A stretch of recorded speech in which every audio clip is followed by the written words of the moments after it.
It's been 1 year since Turkey faced a coup attempt that was led by a faction of the Turkish military. Now a look at that event and its impact. This was hosted by the SETA Foundation for Political, Economic, and Social Research.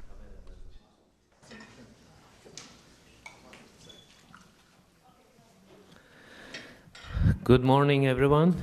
Distinguished guests, friends, and colleagues, welcome.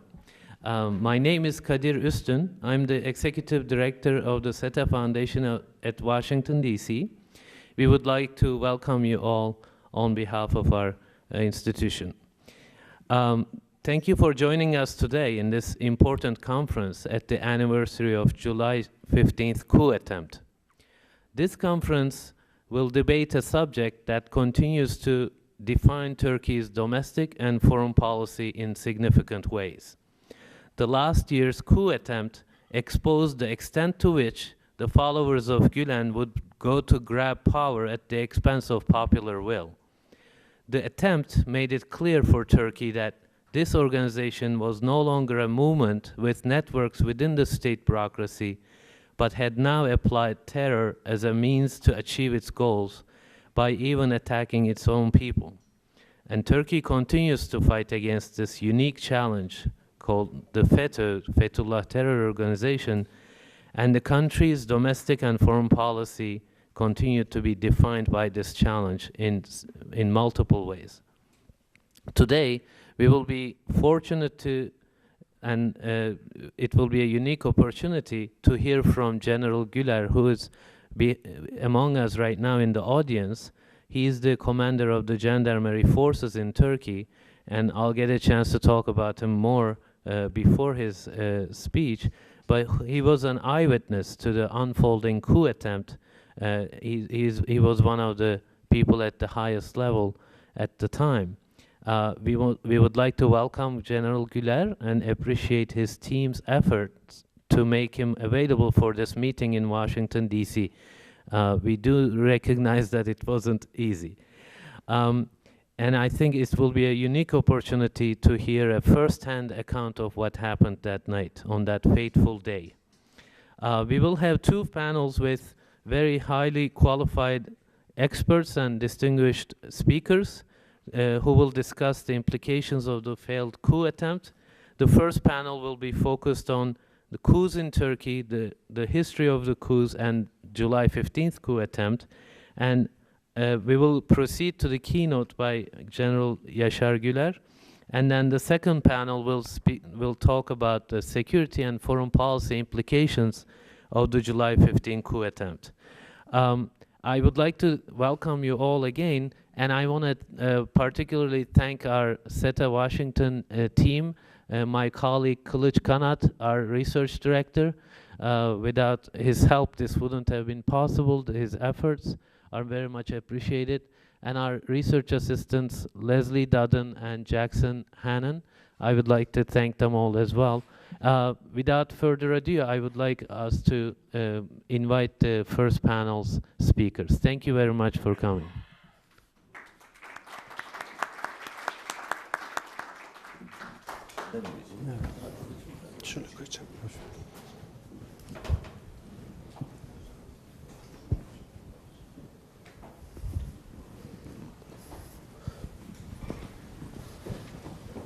Ravza Hanım. Ortaya otur istersen. Yok. Ravza Hanım buyurun.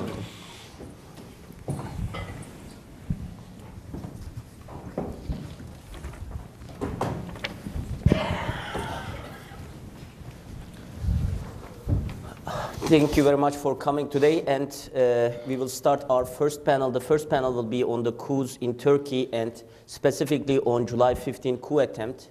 And we have four very qualified and expert speakers on the issue of the coups and the last coup attempt. And I will not spend time with the introduction because they are well known. So we will start the panel immediately. I will not waste any time at this point.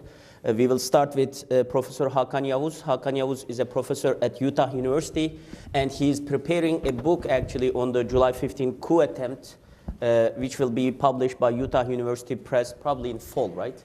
Yes. And we will ask his perspective on the July 15 coup attempt, and then we will continue with other panelists. Please. Okay, well, thank you. Thanks, Kılıç. What I would like to discuss today is four different competing and conflicting perspectives about the coup in Turkey. There are four different, again, competing perspectives. One, let me summarize these four perspectives. Then I want to examine each perspective and provide my own interpretation, because most of my work, what I did since my PhD dissertation, is very much on Islamic movements in Turkey, especially Gülen movement.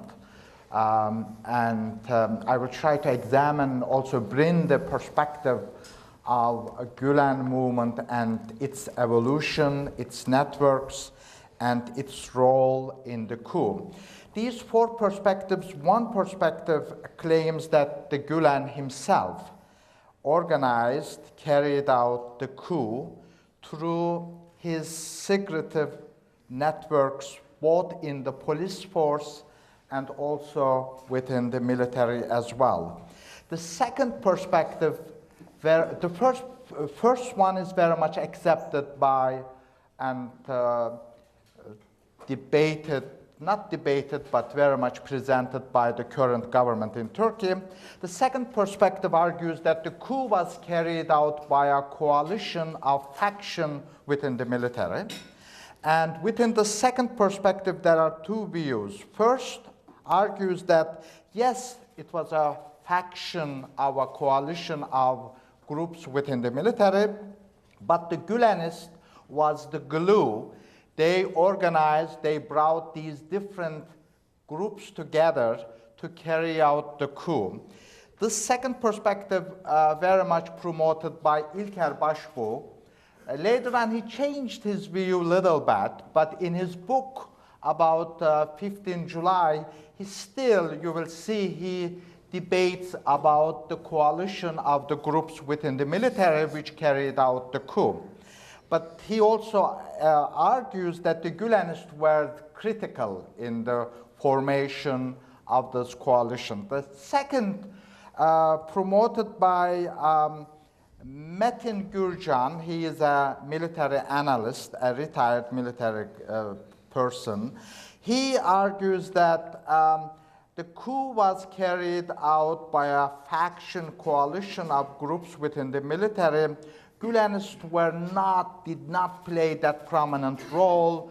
You had the Kemalist and nationalist, some opportunists, including the Gülenists. But what brought these factions together within the military was their anti-Erdogan feeling. That was the glue which kept this coalition of forces together. The third perspective argues that the coup was, again, within the third perspective, you have two arguments. One argues that the coup was staged by the current President Erdogan. This is the argument promoted by Fethullah Gülen himself in his interviews. He argued that this was staged, this was organized by Erdogan himself, and they compared the coup to German, the fire of the German parliament of 1933, that the Hitler, according to some historians, carried out the fire in 1933 in order to suspend the German constitution and also violate the basic human rights. And within the same group, they argue that, yes, something like the German parliament fire happened, but it only provided opportunity for the current government, Erdogan, to expand his power. The fire was not organized by AK Party or Erdogan himself. So these are the two somewhat competing but the similar argument within the third perspective. The fourth perspective, promoted by Kemal Kılıçdaroğlu, the current opposition leader of Turkey, he argues that the coup is a controlled coup. And Kılıçdaroğlu also had an op-ed in yesterday's New York Times, but Kılıçdaroğlu is very clear that the coup was carried out by the Gülenists within the military, but he says both the intelligence and military with the information and the support of the government, they try to control the coup and also use this coup to expand their power. So these are 4 different perspectives about the coup. Now I want to move to the second part of my talk and try to examine each perspective in terms of the pros and cons on the basis of the evidence, and let you to decide, because it is still an ongoing debate what is happening in Turkey. Still, we don't have entire facts yet. I think it will take some time, at least 5-6 years, to find out what really happened. Now, as far as the first perspective is concerned, that the Gülen organized, carried out the coup, I would argue that by knowing the networks and the goal and the evolution of the Gülen movement, it is more plausible argument, it is more likely that the Gülen was aware because of this, what took place within the military.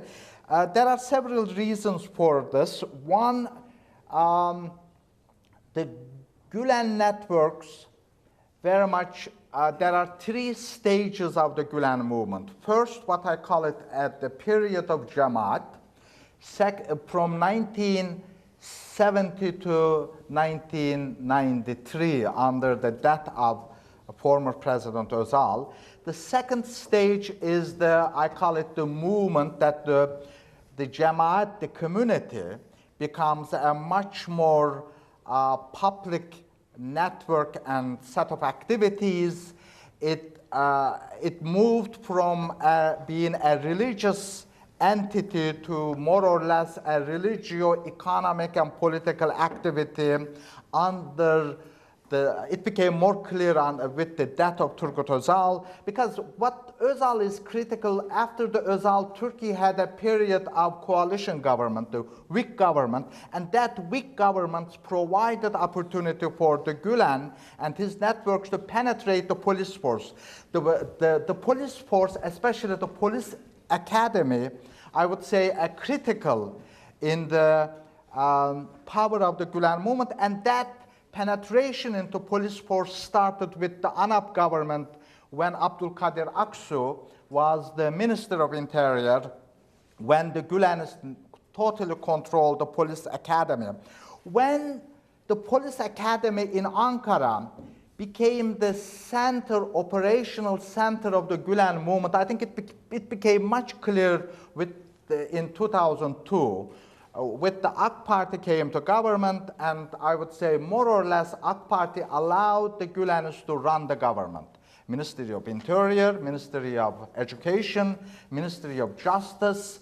It was a coalition between the Gülenist movement and AK Party, because AK Party didn't have the trained bureaucracy or the manpower, so they more or less relied on the Gülenist movement. So with the police academy is critical because by definition, the job of the police is a criminal activity.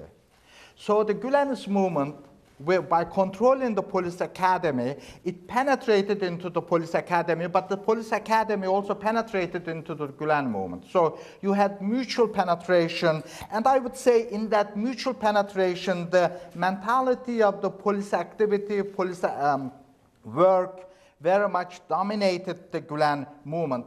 And in 2002, I would say, especially between 2002 to 2004, entire police force more or less controlled by the Gülenist networks. So the third period of the Gülen is, I call it the period of FETÖ, or it became more or less a business, political, criminal network. That period, that transformation starts with the coalition with the AK Party, unfortunately. These are the realities that we need to confront and face. So what I would say, the Gulen movement went through three major transformations. The last stage, more or less shaped by this close ties with AK Party. So after 2002, the Gulen movement came to a conclusion that it is more powerful than AK Party. And in 2011 election, the Gulenists, they wanted 100 seats in the parliament. That was rejected by Erdogan, and I would say that was the reason this conflict and confrontation between the two groups, the Gulenists on one hand, AK Party on the other hand, that the Gulenists had too much to lose in this confrontation, but they were also somewhat confident that they would win this confrontation against the government. I would argue that given the transformation of the movement, given the after 2007 presidential crisis, the Gulenists became much more powerful. In 2010 constitutional referendum, the Gulenists totally controlled the justice system in Turkey. It was totally in their own hand, and they used the police force and justice to carry out their networking within the military with the support of AK Party. So we have the destruction of the military, and in this destruction of the military through the court cases, I would say, very much carried out with the police and the judiciary with the help of the AK Party. So we had really a sad, unfortunate development and situation in Turkey. So there's one thing about this coup. I do not consider this coup, the July coup, military coup. It's a civilian coup. It is a civilian coup carried out, organized by the imams or the Gulenist imams, and they used the military to implement what they wanted. So it is a civilian coup carried out, organized by the imams, carried out by the military, and this is one of the reasons I would say why coup failed. Because if you compare the previous coups in Turkey, always it was organized, carried out by military. There was no civilian intervention. But in this case, in the case of Adil Öksüz, who happened to be the key and critical imam, he's now disappeared. No one knows where he is. But he and a number of other civilian imams played an important role. There is no single military imam. This is something very important. All the imams are graduate of divinity schools in Turkey, ilahiyat fakülteleri. And because there is this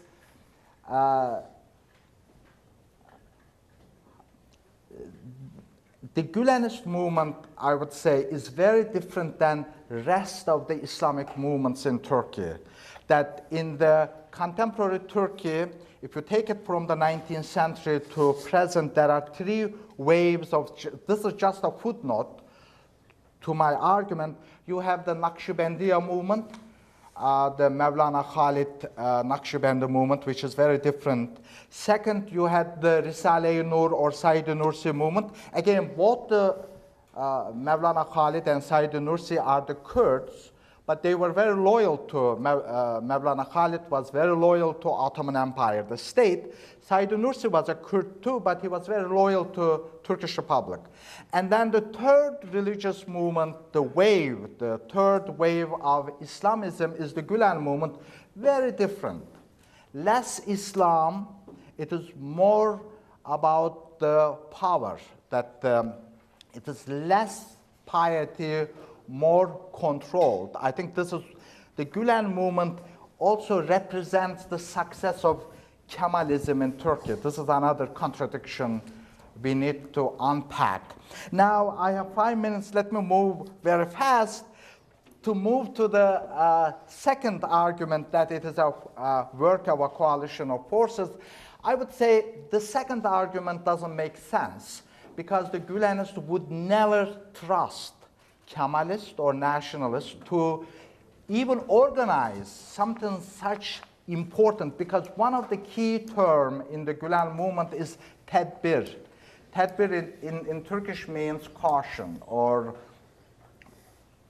to be very careful, and the Gülenists would never sit together with the Kemalist army officers to discuss or organize, or the nationalists, such a critical thing. I think it doesn't, both the argument of Metin Gürcan and İlker Başbuğ do not make much sense by knowing how the Gülenist networks function.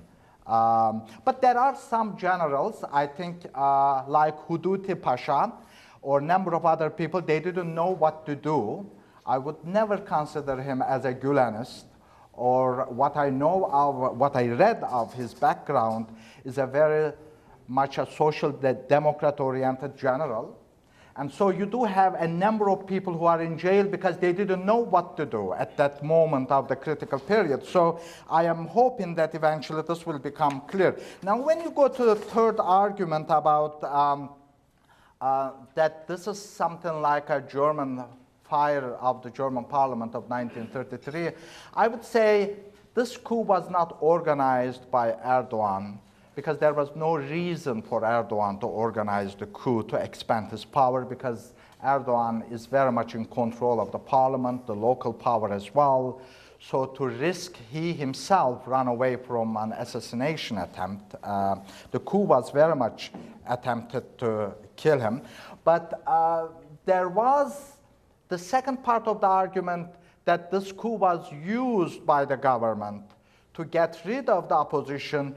There is a ground for that. Unfortunately, today in Turkey, what we are seeing, that some people are using this environment to silence the opposition. And I think this is not very healthy for Turkish democracy or Turkey overall. Now, the third argument, the first part doesn't make much sense. We analyze it in the book in more detail. But the second part, the exploitation or using the coup, more or less, I would say, it makes sense, unfortunately.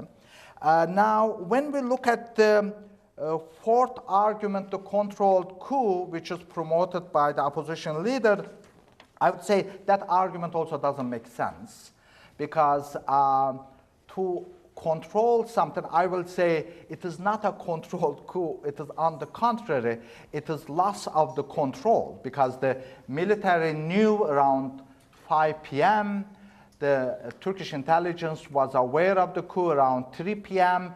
Both of them couldn't do anything. It also shows the weakness and inept situation of the political institutions in the country of Turkey, that they couldn't do, they lost the control. In a way, they could not try to take proper measures to stop the coup. And the controlled coup also requires that you would know what will be the next stage. And what we know from the events of the coup, there was no control, and everyone was shocked the way in which the events were evolving. To conclude, since I don't have much time, the coup carried out by the civilian, I would say it is more or a decision, something like a coup, could only be given by the Gülen himself, by knowing how the Gülenist networks evolved historically. The Gülen is fully aware. This doesn't mean every teacher, every doctor who is a member of the movement in Anatolia or in Germany or in United States is aware of the coup. So we also need to be very careful not to treat the entire movement or equate and treat all of them as a criminal activity. I think that is one of the mistakes is made by the government as well. But the Gülen very much made the decision. The coup very much carried out by the civilian, ordered and planned by the civilian imams. And it was carried out by the Gulenists within the military. And these Gulenists in the military, they were very much each officer had some imam he was working with, and they didn't know each other who is the Gulenist as well. So also there is an incredible success story of the Gulen movement, how it worked, both in the police force, in the military. There's a lot to be learned, unfortunately, how these networks using both the religion and the modern networks and create such a powerful glue to shape the future of the country. And I will end here. Thank you. Thank you very much. Second speaker, Ravza Kavakçıkan. She is the deputy chairperson for AK Party, and probably she will answer some of your questions because she was in the committee for investigating July 15 coup attempt. Please. Yes. Thank you very much. It's very nice to be here. I think we need to take a step back and maybe look at a little bit how did it all start. When we were in the committee investigating the SETA coup attempt and also how it came about, how did they come about, how did it form, and how it came to the day of the coup attempt and the aftermath, when we were investigating it, we went back to 40 years, documented. And maybe there's more that's not documented back in Turkish history. So we see the first report, as Hakan Hoca mentioned, we see this first report about this Gülenist, members of the Gülenist movement, and I would definitely not call it an Islamic movement. If I were to define it, I would define it as a mafia-like cult mentality. It's definitely a cult and can utilize anything that it can in order to persuade people to do things, to brainwash them, or to blackmail them into doing it. So any way it goes. So if they need to look religious at some point, then they utilize religious terminology. If they need to look secular, then they utilize secular terminology. Anything goes, because when we look at their lives, we see that they may be religious people, but everything they do is against the rules of the religion. So I would definitely not put it together with Islamic movements. It's a movement, it's a cult movement, a mafia-type cult movement that utilizes religious terminology to influence people and other methods that they use, among other methods they use as well. So when we look at 1990s, we see the first report saying in the police force that if they're not stopped, they may take over the police reports. One thing that's important, and we had a lot of discussion related to this in the committee, and a lot of arguments, I may say, with members, distinguished members of the opposition party as well. This did not start with AK Party. This started 40 years before. And whoever was in power, it didn't matter whether their ideologies matched or overlapped, they worked with them. We see it, unfortunately, at the end of 1990s, during the February 28th period. We see it during Ecevit period. There's another report that's prepared in 1999 by the Secret Service and Ankara Emniyet Müdürlüğü, I cannot think of the name, so it's prepared in Ankara under Cevdet Saral, saying that they need to be stopped in the military as well. So all of these, at that time, because we have a Turkey where there's lots of coalitions, and unfortunately, there is no democracy, as the democracy, with its ups and downs, pluses and minuses, compared to the democracy we have today. We still have military rule.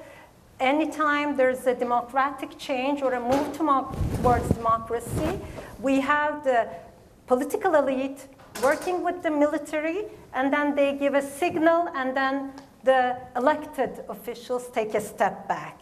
So we still have an overshadowing of the political elite over the Turkish democracy. So we cannot call that a Turkish democracy when we come to the end of 1990s. Then what happens during the AK Party period? I mean, women don't like to tell their ages, but I tell people I'm in the 10th anniversary of my 35th birthday throughout the year. So I'm old enough to remember the 1980 military coup. And I listened from my grandparents, the first few years of the Republic, the challenges they had after the War of Independence, Kurtuluş Savaşı, and the things that they suffered through after 1960, after Adnan Menderes period, and everything, the democratization process, even within my family. I see it, what were the human rights violations and how did it come to this day. So after 2001, we see that there's many different factions in the society. We see AK Party come out, and then they gradually gain power, and there's this struggle trying to get rid of, with also the democratization process, trying to get rid of military tutelage that existed, and that gradually happens. But even when we look at 2007, 2008, we see that AK Party faces a closure case against them. So when we look at really AK Party gaining power, maybe it's like the third term, 2011, that's when they start to get power. And like you said, that's when the struggle starts. In Turkey, in current Turkey, any democratic group, if they want to be a part of the democratic system, they're more than welcome to come and enter the elections. Political parties, compared to the Turkey I grew up in, there is much more freedom. Anybody can establish basically a political party, and they have the opportunity to be a part of the political system. But now you have this group, seems like a nice group. They have schools. Isn't it nice to have schools? They have schools all over the world. And then they have nice people who speak good English, good foreign languages, and they are good communicators. They look like they're humanitarian people. And then when you have these people take orders, not from their superiors in the government or in the military or in the police force, but taking orders from a civilian from outside, and orders that are ordering them to do illegal things, like blackmailing people, like threatening people, like causing them to lose their jobs, or forcing them to close their businesses, then we have a problem. Then there's a struggle. It's not a democratic struggle, it's a power struggle.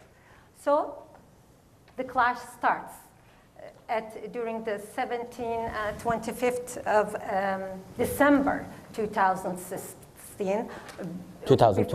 2013. And then before that also, the day when that's one of the news that is out again, that's discussed a lot in the media as well, the stopping of the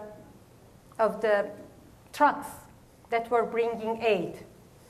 It was National Security Services trucks being stopped by factions in the military. So these things do not add up. So the problem started. But when we come to, I don't know how much time I have left, so I'll have to fast forward and jump ahead. When we come to the day of July 15th, I was there. I will always regret the fact that I rushed to Istanbul from Ankara after the parliament worked till the morning on July 15th, because I wanted to see my daughter. We would only have that weekend. I wanted to spend time with her, and I wasn't there in the parliament when it got bombed. Okay, imagine having F-16s fly over the Capitol when the Senate, the Congress is in session. And imagine them bombing. Imagine men in US Air Force uniform, your country's uniform, shooting at you. Imagine tanks out on the streets. So this is something my generation remembered vividly, but this was something, the new Turkey. Children at the age of my daughter, 20 years old, they didn't know. They had no idea about something like this could happen. They couldn't imagine. It was something they could see on the movies. So July 15th coup attempt was a violation of basic human right. The most basic human right is the right to live, of 80 million Turkish citizens, and also citizens of other nations like the 3 million Syrians that we support physically and within our borders and outside as well, and other people all over the world who were looking up to Turkey for humanitarian help or some other forms of support. So this was one of the biggest attacks any democratic country, maybe within this modern history, has gone under and survived. So what was not logical was, I mean, I'm not a person who likes guns. I grew up in Texas, so I get a feel about it. I have a feel, but it's not logical for people to run towards guns and tanks and bombs. It's not logical. But that day, the Turkish people, and this is something for social scientists to discuss, they redefined the concept of struggling, fighting for democracy. All the previous definitions, I'm so sorry, there's lots of very distinguished academics here. All the previous definitions are no longer valid. And I'm saying this as a politician, not as a politician, but also as a student of international relations and political science. So people literally took to the streets. Okay, what happened afterwards? Immediately, unfortunately, very, very disappointingly, we found out that our wonderful, wonderful allies and friends were waiting it out. Some of them are the very allies and friends who would immediately travel to Turkey when they hear about a rumor of some kinds of human rights violations, or some kinds of violence. They would immediately be there. They were keeping quiet. They would be ready to criticize Turkey harshly, sometimes maybe rightfully, but no, we did not hear anything. This was very, very disappointing for the Turkish people to see. And then the aftermath of the coup attempt. Yes, it is difficult to understand. The numbers may seem big, but Turkey is not, as I mentioned, it's an 80 million population. There are those who want to establish the argument that there's no rule of law, but believe me, the rule of law is upheld in Turkey, and it is not just about gaining more power or punishing the opposition. Believe me, I work with them. We have pretty good opposition in the parliament and outside as well. But no matter what your position is, and I'll end with this, no matter what your position is, you could be a doctor, you could be a lawyer, you could be a journalist, you could be an academic, you could be a high-level military official, you could be a member of parliament, or you could be a doorkeeper in a building. Nobody is above the law, and it is not acceptable to promote terrorism, no matter what your position is. Some of the things that we live, if any of it, not any of it, if 1,000 of it happened in the United States, and I was here on September 11th, those horrible attacks, or if it happened in a European country, things would be much worse. So the court cases, we're following the court cases, are going on for the coup attempters, and in addition to the people who are either suspended or they're having to go through the court system, there's also a great number of people who are released or reinstated to their positions. But unfortunately, we don't hear about that in the US media or in the European media. We hear about a certain part of the story. So I just wanted to tell about our part. I had a lot of notes, but I'll try to get back to them soon. Thank you. Thank you very much for your passionate presentation. And our third speaker, Necdet Özçelik, is from our very much known expert on security affairs, and he's a research fellow at SETA Ankara. Thank you. Thank you for having me.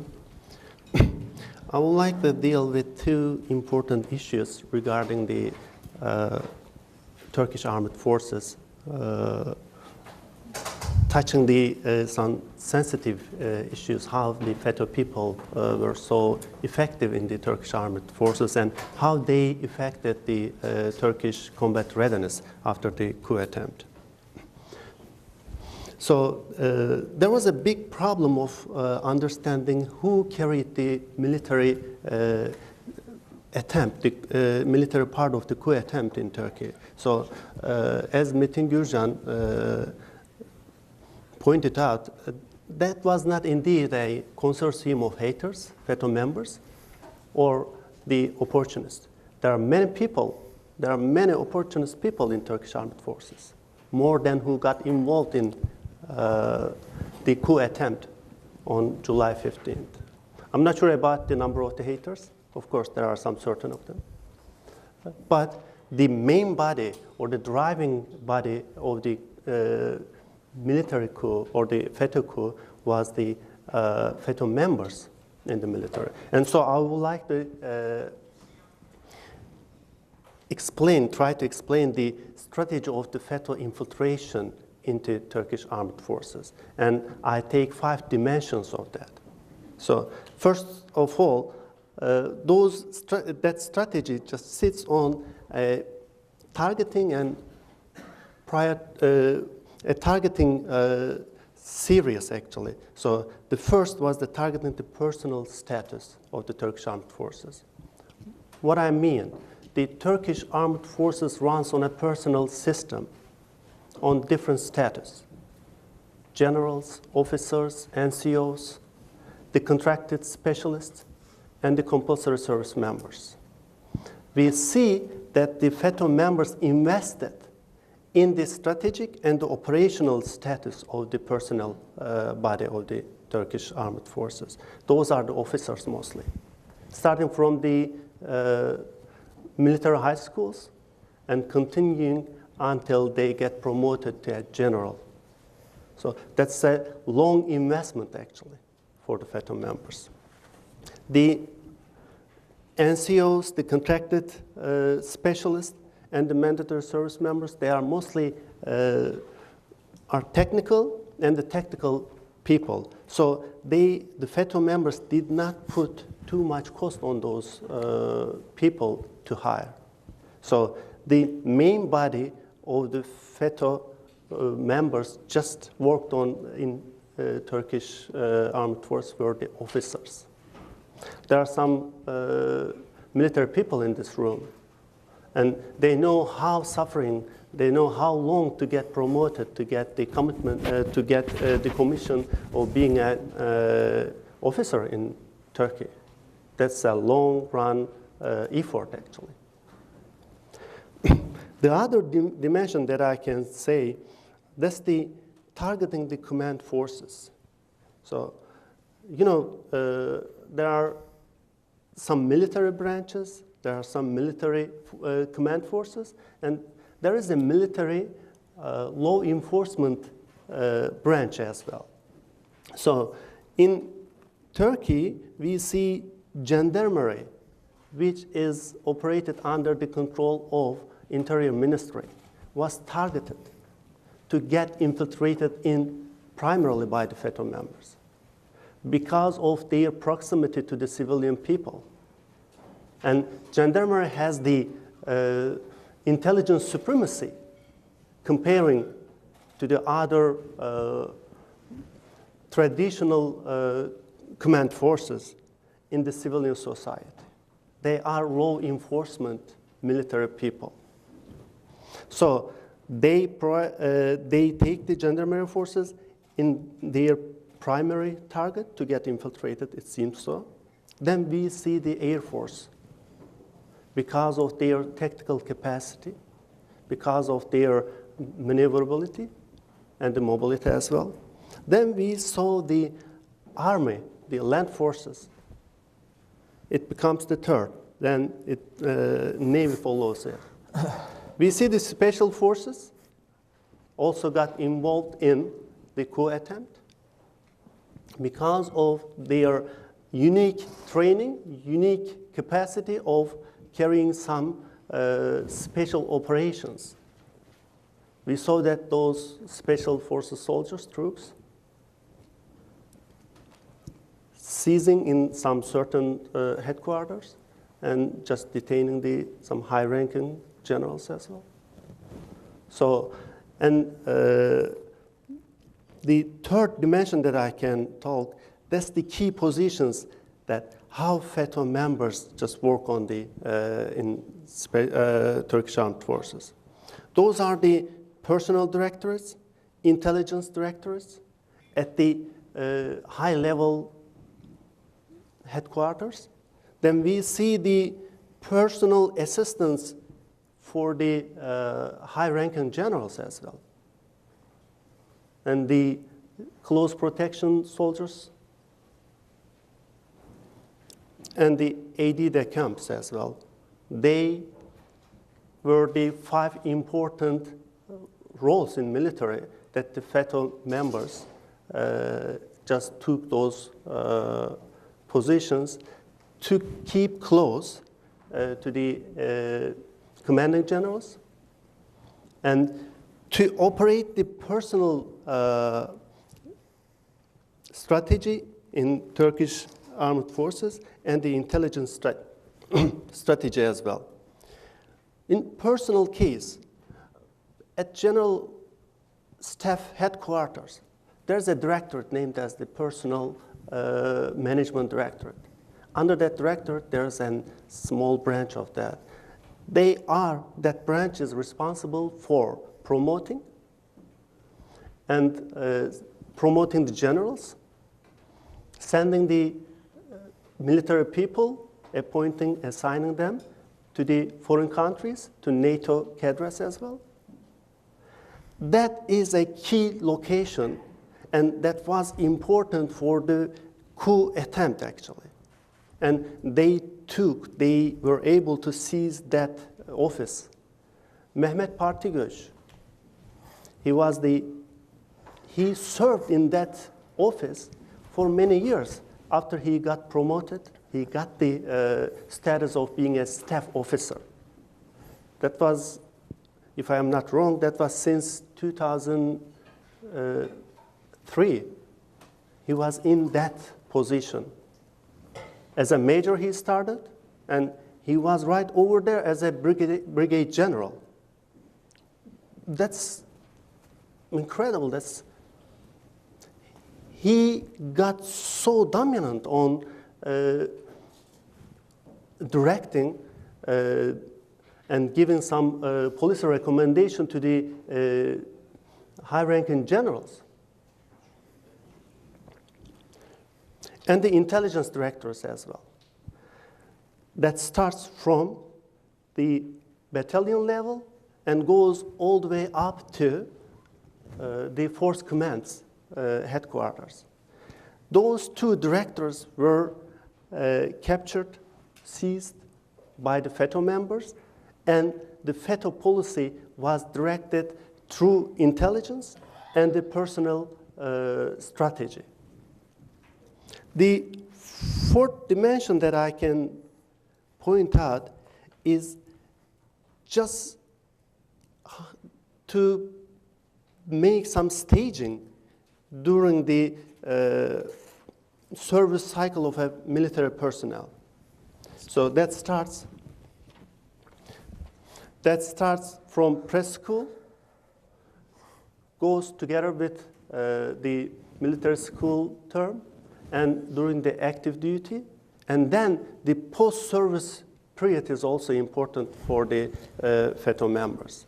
And in preschool period, we see high level of motivation, and those people who are just motivated to get in the military school at their age of 13, 14, before the high school. And they got trained, they got tutored in the FETÖ houses, tutoring centers as well. And during their military school period, they kept their motivation visiting some certain FETÖ cells, what I call, in the vicinity of their military high schools are located. During the active period, that's the settlement and the commitment, actually. And then it becomes the post-duty period, so the retirement, discharges, and resignation. Among all other religiously motivated discharged people, FETÖ people are the less in amount who got discharged from the military. So this is interesting. The other dimension is just phasing the infiltration until getting the capacity of operation. So that's studying the Turkish armed forces. That is just before 1980s. And then infiltration and survival phase, that's between 1980 and year 2000. The mass infiltration starts in the middle of 1980s.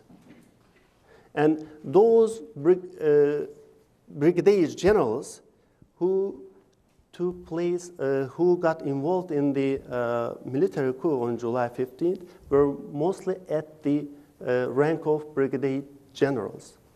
That means they got in the military schools in mid-1980s. That person I mentioned, Mehmet Partigöç, is one of them as well. Then we see settling, expanding, and strengthening period. That's right after 2000, year 2000, between 2000 and 2008. We saw lots of people were just discharged from the military service because of they were potential opposition for the FETÖ members. I remember during the, between 2004 and 2008, more than 500 special forces soldiers got sent to regular army units. That's a big number comparing the whole body of the Turkish special forces. And then we see the purging activities of FETÖ members. They purged the non-FETÖ members just using the Balyoz, Ergenekon, and such cases as an instrument for purging those people. So that was a well-planned strategy, but that was the coup attempt itself is a preemptive military action because the FETÖ members were not able to reach their operational capacity to carry a full-scale coup d'etat in Turkey. So that was the merit of their strategy. So that's why I'm calling it as preemptive. And the final thing that I would like to put some notes on, that's how this affected the Turkish combat readiness. Definitely that harmed the Turkish know-how, Turkish military know-how, that's for sure. However, the discharge of the FETÖ members from the Turkish armed forces just eased the fight against terrorism. Since July, it's almost 2,000 PKK members got killed. That's an incredible number. Of course, there are some casualties from the security side, but the impact of the operations are important. The PKK members are now just operating in small tactical elements, not organized in big numbers. So it is just forcing them to act hardly in the mountainous regions. So of course they are still out there, but the intelligence supremacy helped the Turkish forces to carry effective operations. And then the Turkish military and the security operations, security forces got the operational supremacy. Now there's a missing part here, so that completes the fight against terrorism. That's the public diplomacy. So that's not just only a military term, that should be carried together with the civilian institutions as well. Thank you. Thank you very much. And our last speaker, Ismail Çağlar, the Director of Media Studies in SETA Istanbul.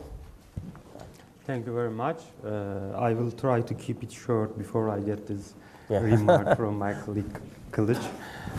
I want to continue with the comparison of former military coups in Turkey and this July 15 coup attempt. First thing I would say about in this comparison is about the groups that organized, that were the plotters. When we look at those former military coups, we see that a well-organized Kemalist and or nationalist establishment, these were the people who did the coup attempt. And they had a motivation. Of course, this does not makes what they did legal. This does not legitimize their attempt, but they had a motivation. Their motivation was most of the time to protect the state from those people. Most of the time they were civilians, politicians, from those politicians who they thought are not acting for the interests of the state. And they had this ideology, a certain ideology. And for example, they had this, plotters had the idea that how the state affairs should be done. And for example, in some attempts, they were claiming that they are protecting state against this rising religious reactionary in Turkey, quote unquote, of course. And for some time, they were claiming that they were protecting the state against radical leftist street activism or against terror, or they were blaming politicians for political instability. As I said, this does not make what they did legitimate, but this show us that they had some sort of roots in the society. Some people in the Turkish society supported those coup attempts because they had a certain connection with one of those ideologies that were prevalent in Turkish society. And when they look at the patterns of former military coup attempts in Turkey or coups, what we see that they were successful coups in that sense that military was successful to taking the control of the country. They fixed military after taking the control of the country. They fixed what they thought was not working properly, and then they claimed that they restored the order, and then they returned to their barracks. So these military rules after coup attempts in Turkey, after coups in Turkey, are not lasted years and years and years. They have a pattern of 2 or 3 years. And as I said, those former military coups were against politicians rather than being against people, ordinary people in the streets. But when we look at this last coup attempt of July 15, what we see is that, first of all, there is not an ideology in that sense. We have a criminal group, what we call now as a terrorist group, but they do not have a certain ideology as we know it. For example, I mean those ideological streams in Turkey. For example, we cannot say that they are leftists, or we cannot say that they are nationalists or Kemalists, or we cannot say that, for example, they are Islamists. So in that sense, they do not have a certain ideology. But their motive was they have a will to power, they have a desire to power, they only wanted to grasp the power. And they targeted ordinary people. The target of this July 15 coup attempt was ordinary people, not only in the sense that they killed ordinary people in the night of July 15, but also in the sense that they rejected their right to exist without being a FETÖ member. So these FETÖ members, in their imagine of society, every single individual should be a FETÖ member, should share the ideas of FETÖ. They do not have any space for different groups, for example, for a moderate Islamist or for a nationalist or for a Kemalist. And how can I say this? Consider that if this coup attempt was successful, Turkey will not be a better place for any of these groups. It will not be a better place, for example, for an AK Party supporter, or it would not be a better place for a Kemalist, or it would not be a better place for a nationalist. It would only be a better place for FETÖ members. And what I say more is that for some FETÖ members who were the members of this community, this criminal community, this terror organization, who were sympathizers, but who were not one of those active members, one of those headquarters, Turkey will not be also a better place for those people also. And should I continue or stop? You have 4 more minutes. 4 more minutes. And I know that, I understand that this is something difficult to understand for an outsider, because we talk about a secret organization, as other speakers said, they infiltrated in the state for 40 years, and what was their chance in doing this? What was the opportunity structures? If I lastly answer this question, I can say that it's this radical secularism policies in Turkey give a great opportunity structure to these FETÖ members, because once, for example, veiling his religious activity, his religious identity is a very dominant pattern in Turkey until last few years. So state had a sharp stance against, a critical stance against all of these expressions of religious identity, and FETÖ also utilized this case. They claimed to the ordinary Turkish people, they claimed themselves to become one of those religious groups, that ordinary religious groups that Turkish society supported, and they take the support of ordinary people. And this was their number one advantage in infiltrating the state and also taking the support of ordinary people. Let me stop here, then I will continue with the questions. Thank you very much. Thank you for all the panelists for their presentations and initial remarks. I happen to abuse my right to moderate the panel and ask a lot of questions to panelists, but considering the number of participants today, I decided to open the floor for the question and have several questions. Then if I may add a few more, still using my privilege, we can start with you. Can we move the mic? Here. Thank you very much for a very good and informative panel. I have a couple of quick questions. For Professor Yavuz, I mean, you helped us understand basically the different narratives about who was involved, but it doesn't exactly address the issue of why 2016. Why was there an attempt by all of these potential forces that sort of either acted individually or collectively to push for this kind of change via a military coup? Why 2016 and not 2015, for instance, 2014? The second question is, there's no escaping the fact that the Gulen movement was an ally of the AKP until 2013. And therefore, labeling it now as a terrorist organization doesn't help us understand the kind of influence that they had in Turkish society and also the alliances that they had with the AKP until then. This is a question that needs to be answered, not necessarily by saying they're engaged in criminal activities. We need to understand the politics that brought this alliance between the AKP and the Gulen policy, the Gulen movement, and then, of course, the parting of ways. Thank you. Thank you. We can have another question by the gentleman. And thank you very much. Yes, it was a very informative presentation. There were many occasions when one of the panelists used the term feto. I wonder, when was that term first used and who invented it? Thank you.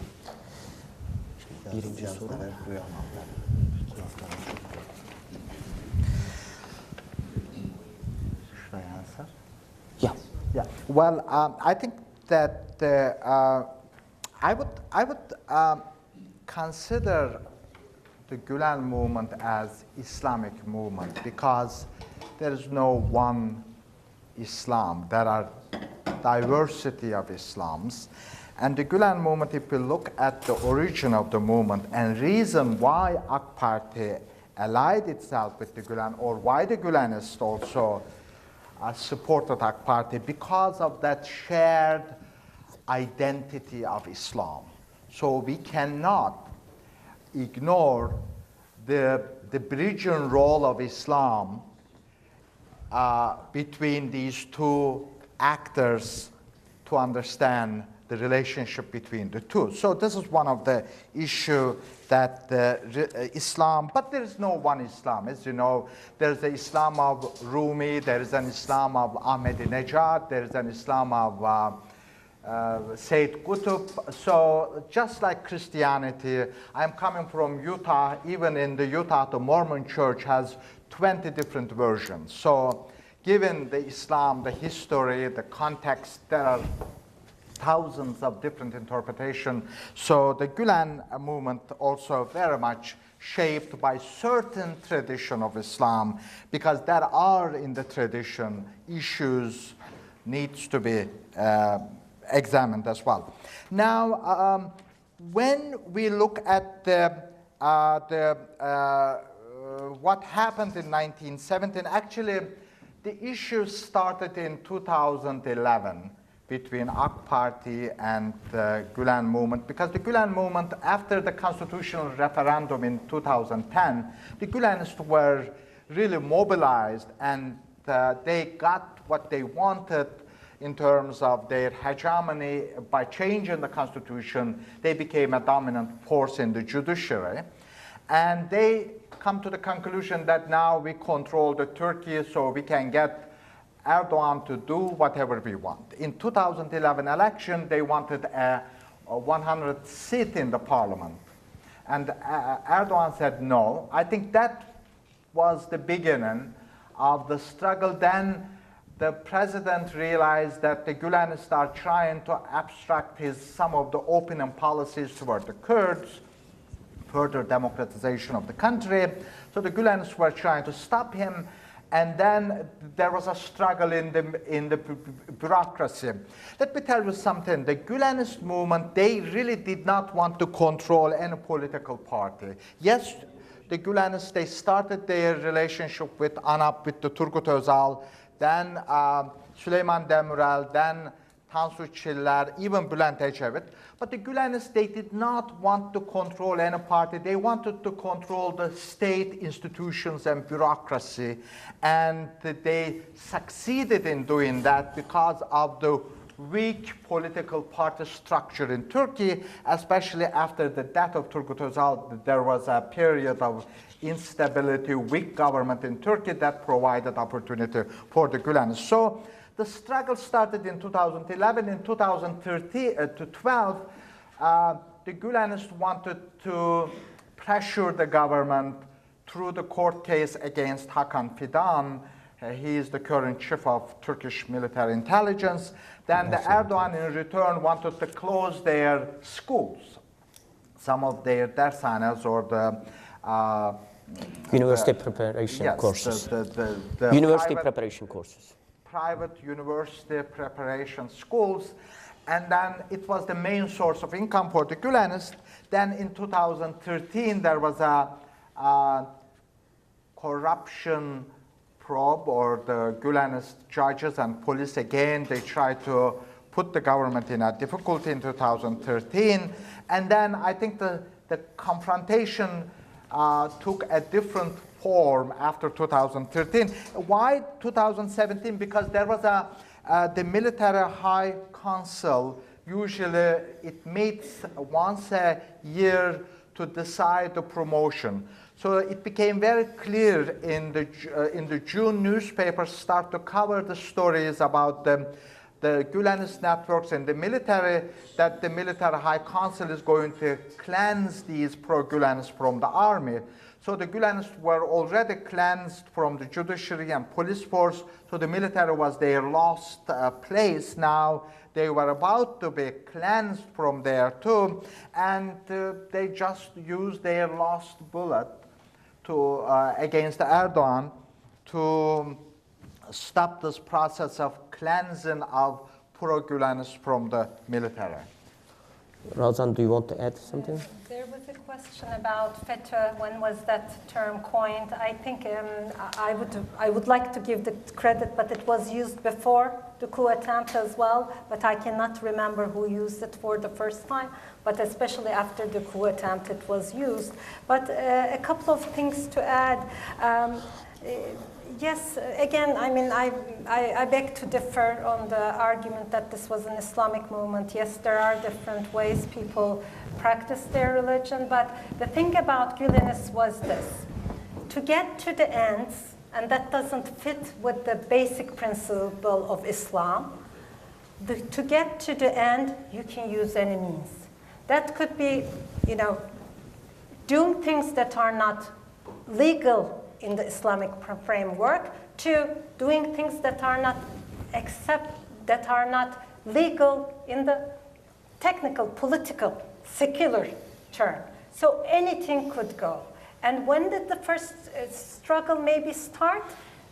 In addition to what Professor Yavuz said, is when they started to do illegal activities. That was when the first struggle started. Because in order to have power, they didn't care about who was in power as long as they had a say. But now there was a more democratized Turkey, and there was a government in power that wasn't going to do anything they were asked to do. They were there to represent the people and do what they asked them to do. So that's when the clashes started. And actually, I was a part of the maybe reason that the coup attempt took place when it did, because we passed the laws in the parliament, and we were done early, and the higher council would be meeting earlier than it was expected. So it was related with the schedule of the parliament as well. Thank you. I will have another question, and then we have to finish sharp at 12.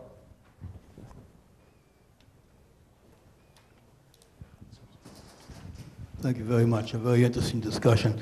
You talked about democracy, particularly Ravza Hanım talked about democratic institutions.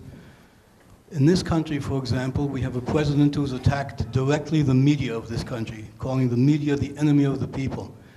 In Turkey, for a number of years now, you had the arrest of journalists, you had government, I think, or colleagues of Mr. Erdogan taking over the media, various places. You've arrested media editors of newspapers and so on. Could you tell us a little bit of what seems to be the current situation? What's happened to democracy? What happened to freedom of speech post-coup? I mean, I think before the coup you had a similar situation, but now you have what seems to be accusations of illegal activities that journalists are doing.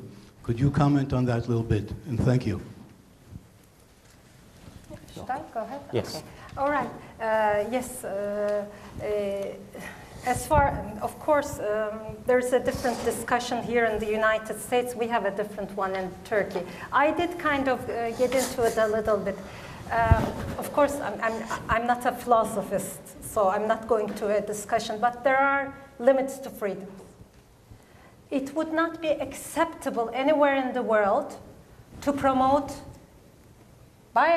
if you're a journalist, if you're a politician, if you're an artist, no matter what your career is, nobody could say something like they support activities of Daesh, ISIS, right? Would that be considered as a part of freedom of speech? No, it would not. When we look at the cases of the journalists, and I try to follow them closely, whatever information is available to the public, they are not about the law. As I mentioned at the beginning, this is not related with journalistic activities, but this is related with terrorist activities. And of course, there's this perspective as well. Production of knowledge is something interesting. What is terrorism? Turkey, for instance, is dealing with SETA terrorism. We passed a huge exam by, losing 250 lives, and 2,194 people got wounded. And we deal with PKK terrorism. PKK, interestingly, is a recognized terrorist organization by the United States, by the European Union, yet they are able to protest in most EU countries where Turkish politicians aren't allowed to speak to the Turkish citizens, like Germany and the Netherlands. And we're dealing with Daesh, ISIS terrorism at many levels. So what is the definition of terrorist according to me? Now, I think anybody in the world would agree that ISIS, Daesh is a terrorist organization. But when it comes to the issue of PKK, interesting, we live with them in Turkey. They kill Turkish citizens. Most of them are of Kurdish descent, although they argue they're fighting for Kurdish rights. And I've grown up with PKK being a horrible terrorist organization, my life. And still, they get support internationally, political or otherwise. So I think it's a very, very big discussion. But as far as the journalists are concerned, no, they are not there for writing articles against the government or other activities, but it is the courts who decide. I mean, I keep hearing this, Erdogan arrests people. Okay, we're all intelligent people. President Trump, no matter what he says, does he have the authority to go physically arrest people? So believe me, we do have the rule of law in Turkey. That is why we still have the court cases going on. The people that you have absolute footage and perfect evidence, it's obvious that they have killed innocent people out on the street. They are being tried in Turkish courts with the families of the victims watching. So I just wanted to ensure that the rule of law is intact. There are so many questions, but apologies that I have to be really strict on time. So I will give half minute for each participant panelist for final remarks, and we have to start the keynote immediately after this. What I can tell about and one more thing, the three panelists came all the way from Turkey, and the fourth panelist is from Utah. So they come all the way, and they will be here all day long. So if you have any questions, they will probably accommodate and entertain your questions. Yes. What I can tell about the consequences of the SETA attempt regarding the transformation of society and the security circles as well. And the Turkish military and the Turkish society now claims the democratic values more than it used to be. So this is what the most important consequence of the veto attempt. So yes, there will be a reconstruction of the security architecture in Turkey. That will definitely take some time, but what the people, what the circles in the military and the security circles, they are expecting that should be run on a merit system. Thank you. Ismail? I just want to say something about these concerns about the democracy or freedom of speech in Turkey. It's good to see that we have some friends that have concerns about the democracy in Turkey. But this image in the US media, I can definitely say is not true. Just one example. A few days ago, the leader of main opposition party just finished his march from capital Ankara to Istanbul. He marched, he walked all the way with hundreds of people, and at his last stop in Istanbul, he organized a public demonstration with the participation of millions of students, as they claim it. And the police officer, the police forces assisted them all the way to protect them against any provocations or any terrorist attacks. So, yes, you may have some concerns about the democracy in Turkey. That's good. We have friends that have some concerns about our country. But this image is not totally true. Thank you. I think since my dissertation advisor is here as well, since Dr. Hatem is here, I do need to make a point about production of knowledge. And we see a lot of production of knowledge that presents Turkey, AK Party, and President Erdogan as the evil enemy. So I find that very disappointing that, especially going back to the example of Europe, do you know that our Family and Social Affairs Minister wasn't allowed to speak in the Netherlands, and she wasn't allowed to go into the Turkish embassy, that as a woman minister, she was physically, this is against diplomatic etiquette, this is against international law. As a woman minister, she was physically removed and taken into custody, held till the morning, until she was sent back to Turkey. What happened? Women's rights, come on. Doesn't a Turkish minister deserve, it was 3 days after International Women's Day. So please, let's look at the production of knowledge and check our sources. Thank you. Well, I think, unfortunately, we have a problem of freedom of speech in Turkey. Unfortunately, freedom of media is also limited in the country. But we have to understand why this is the case. But I don't think anything would justify limiting freedom of speech. I think bad media could clean up the good. Good media can challenge the bad media. I am totally in favor of freedom of speech, and unfortunately, we do have a big problem there. And Turkey doesn't deserve this image outside as well. I do believe that, I am hoping that this is not going to be a permanent, it is going to be a temporary. But there is also a larger problem, I tend to agree, that is dehumanization of Turkey and especially President Erdogan. I think it took a very rigid form that some of the people cannot analyze Turkey properly because of this dehumanized, anti-ideological attitude toward Erdogan. And behind this anti-Erdogan, anti-Turkey mood, I see in the liberal media, there is, I would say, Orientalist, Islamophobic, Turkophobic ideas also play a role. But by saying this, we also, as Turk, need to question ourselves.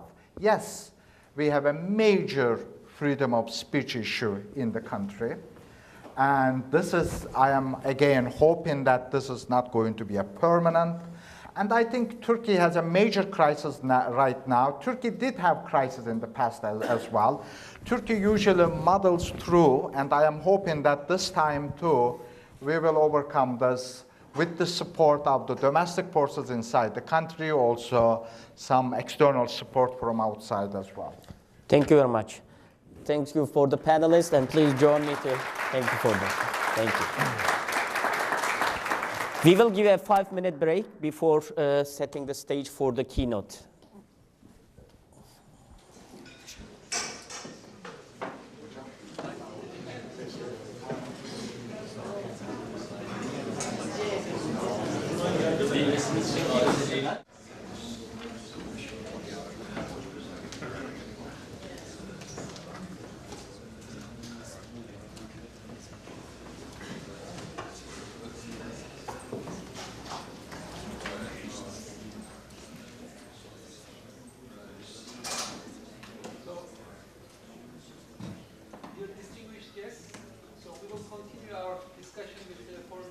Security dimensions of the July the 5th coup attempt.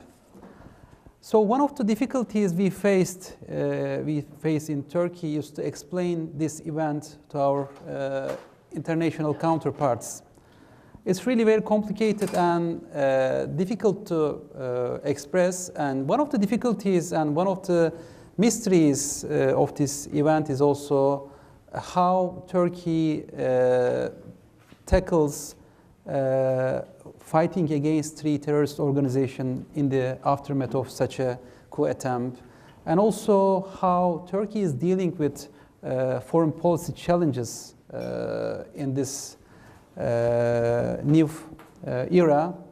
Of course, both processes are very difficult, and we have to go back the background to understand these. So we will have 4 distinguished guests today. We will try to understand what happened in terms of foreign policy and security issues in the aftermath of July the 15th coup attempt, and also some backgrounds about these developments. So we will have 4 speakers. Ambassador James Jeffrey, who is the Philip Solons Distinguished Fellow at Washington Institute for Near East Policy. Our second speaker will be Professor Nurşin Güney from Yıldız Technical University. She is an expert on Turkish security and foreign policy. Our third speaker is Colonel Richard Utzen, who is a senior U.S. Army advisor and member of policy planning staff at U.S. Department of State. And our fourth speaker is Murat Yeşiltaş, who is the chair of security studies at SETA Foundation and professor of international relations at Sakarya University. So, Mr. Ambassador, please. Sure. Let me tackle this from 2 standpoints. One is the situation related to the coup and how that impacted bilateral relations. Secondly, the much broader context of American-Turkish bilateral relations in the context of the Middle East and Eurasia. Turkey, of course, was extremely fortunate to have survived a coup of this breadth and depth and danger. The United States, as many Turks have pointed out, was expected to immediately embrace a democratically elected government facing a military coup, and there was great disappointment. I was involved peripherally outside of the administration in the decisions in the first few hours, and I can assure you this was not a deliberate action by the administration. Rather, any of you who have followed President Obama in the press, or as I have worked with him, know that he doesn't make decisions quickly. He likes to have all of the facts. And there was an effort to gather facts from many of us outside of government and in government to find out what was going on. That led to the delay, and that was very unfortunate because in circumstances like that, you have to act immediately, and we didn't. So that's the first blow.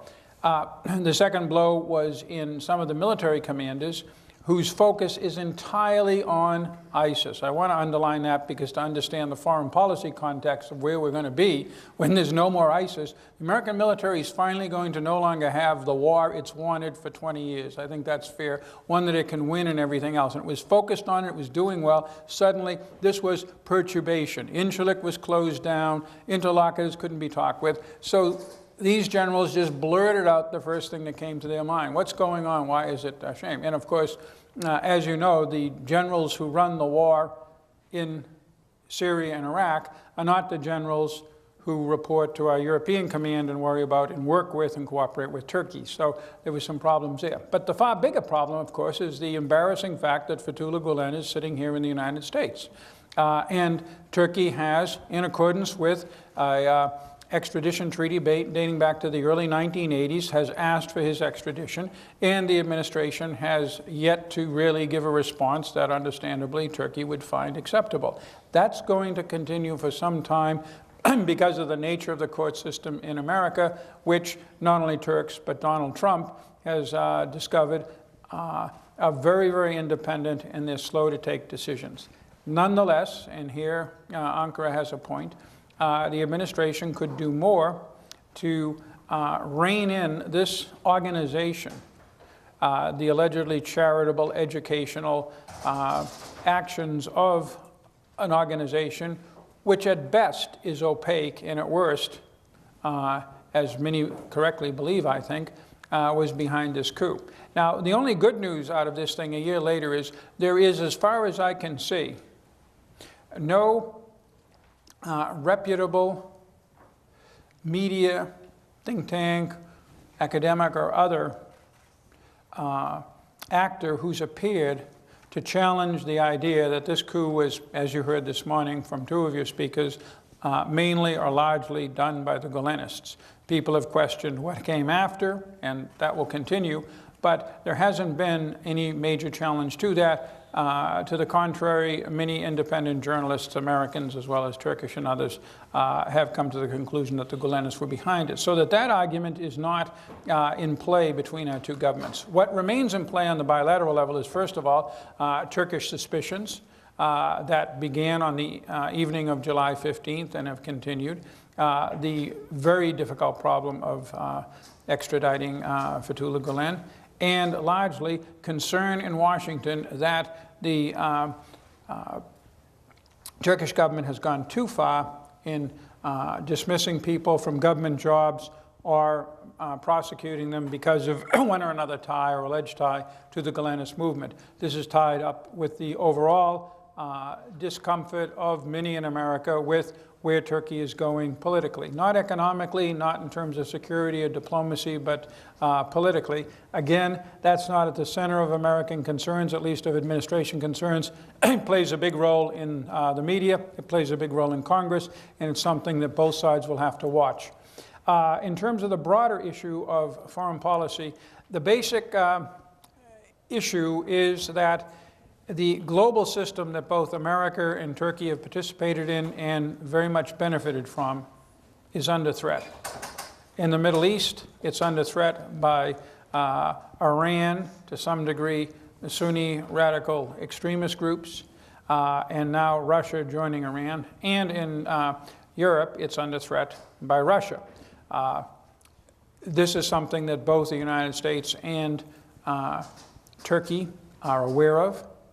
President Erdogan has spoken repeatedly of a Persian expansionism that needs to be dealt with. That's a different approach than, for example, the Saudis take, where it is seen much more in apocalyptic religious terms, but in Erdogan's perception, it appears to be more of a geostrategic challenge. And Turkey has taken certain steps to buttress itself against this. This is an area of considerable cooperation and coordination between the two countries. I'm pretty optimistic about that.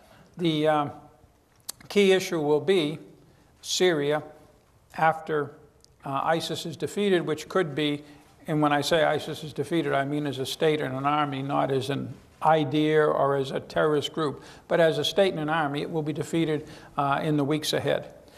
So the question is, what do we do with Syria and what do we do with Iraq afterwards? There is a general problem of chaos, particularly in Syria. There's the problem of Iran and its surrogates from Hezbollah to Iraqi militias operating in this region of great concern to many of us. And for Turkey, there is the problem of the YPG and the PYD, the political and the military and political wings of the Syrian, basically, wing of the PKK. Essentially, people in America know this, but because this is our primary ally against ISIS, and ISIS remains the priority right now, the United States is going to continue to work with the YPG, the PYD, and the guys of the Syrian Democratic Forces, but we know who provides most of the fighting power, in particularly the leadership of that, which is the YPG, the Kurdish military. That problem is going to remain for some time. What will change it, however, at least on the margins, is, first of all, after ISIS is finished, the United States and Turkey are going to be sitting, and to some degree with this new agreement, Jordan and Israel as silent partners are going to be sitting on a considerable amount of Syrian territory that have been well defended against anybody who's tried to push into it, working with local forces who, however disorganized and whoever at each other's throats, none of whom want to go back under President Assad and the Syrian regime, in an environment where the whole region is concerned about Iran building on the defeat of ISIS in Iraq and Syria to expand its hold over the northern Middle East. That will be the big question. I would like to say this is where the United States is going to be. I don't know where Turkey is, but there'll have to be some kind of coordination. All I can say is nobody knows yet where the United States quite is on this, because this is a hard, difficult problem. We've tackled Iran before. We were successful in the Iraq-Iran war of pushing it back when it swept into Iraq in 1983. We were successful in the Tanker war. We weren't successful in Beirut. We weren't successful in a political military campaign in 2011 to stay on in Iraq. So our own success with Iran is mixed. This will be the key geopolitical issue that we will have with Turkey. It will be affected by domestic results, domestic situation in Turkey to the extent it would get worse, more turmoil. It will be affected by the Gulen situation, and it will be affected by the YPG question. But the big issue once ISIS is done is what do we do in Iraq and Syria with the Iranian threat and the total disorganization of that region? Thank you. I'll leave you to fix that mess, okay? All right. Thanks a lot, Mr. Ambassador. I will ask the question after the panel, but I have a simple question. So most people, ordinary people in Turkey somehow believes that U.S. have some involvement behind or some actors within the U.S. have some involvement, in July the 15th failed coup. So what should the U.S. have done differently in order to overcome this conviction among the Turkish public? What could have been done better? So since you have been the ambassador, there is a belief in Turkey which has a very realpolitik, great powers versus the rest worldview. It's taught in the schools. It's what I've experienced there.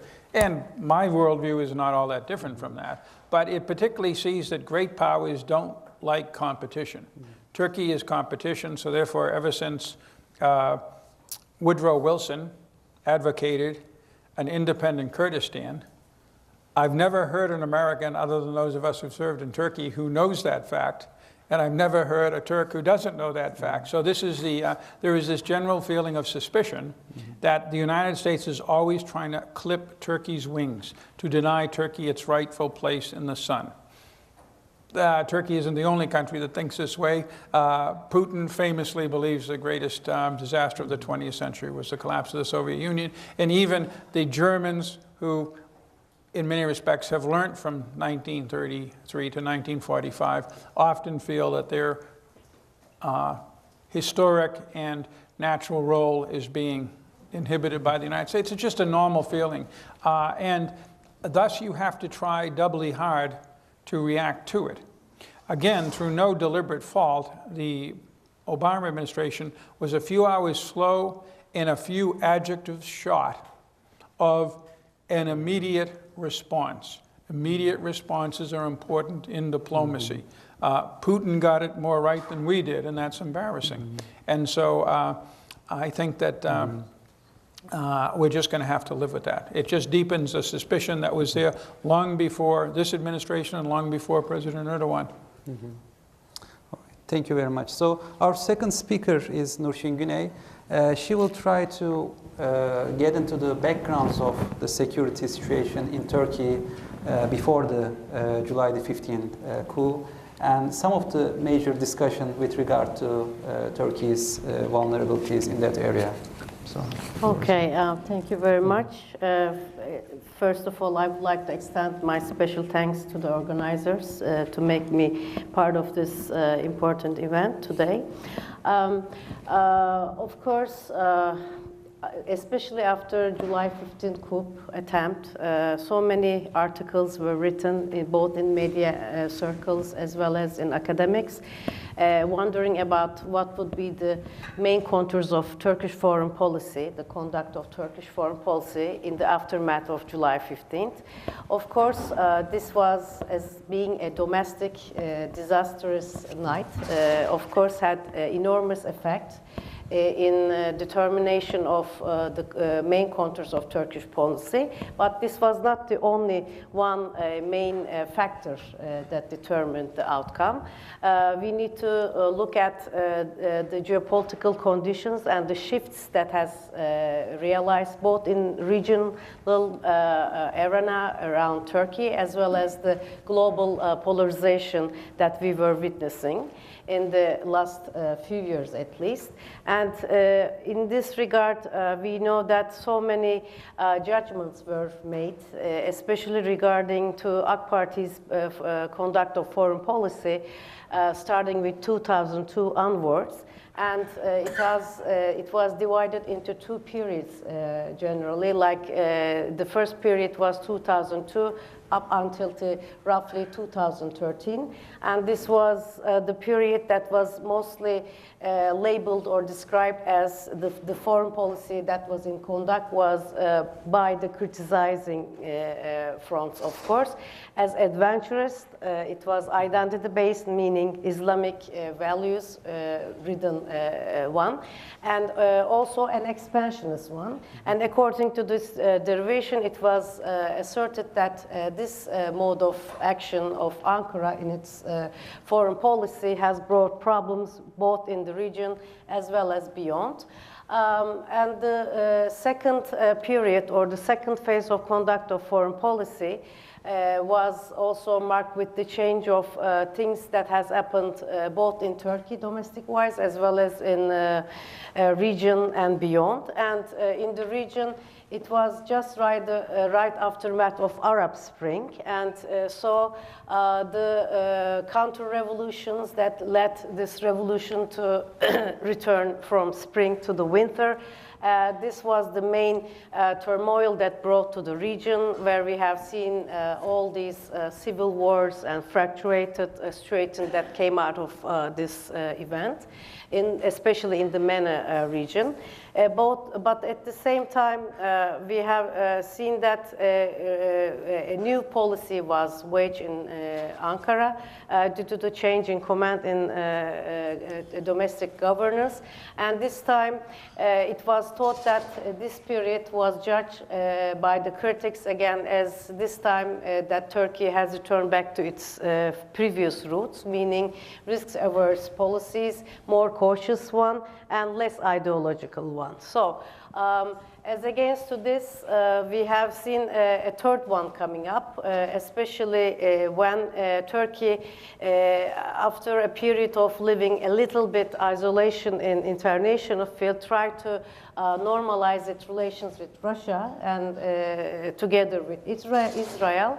And when this issue was also coincided with Turkey's Euphrates Shield operation, again, the previous judgment has come to its limits. Aftermath of this, again, we have seen that Turkey has been somehow accused of having another axis shift, this time towards the Putin Russia.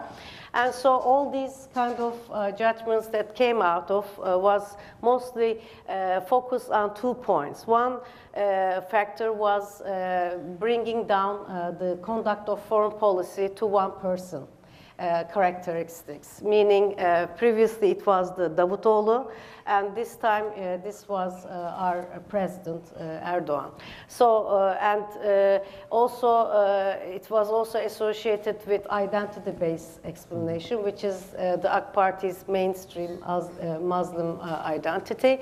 And so as to give my answer, personal one, these were not explainable right answers because what we have witnessed, this also holds true for July 15th failed attempt period, holds true for that period too. What has happened and how the conduct of Turkish policy came out was the result of 2 main factors. One was the shift and change in geopolitics around Turkey as well as in a global wise.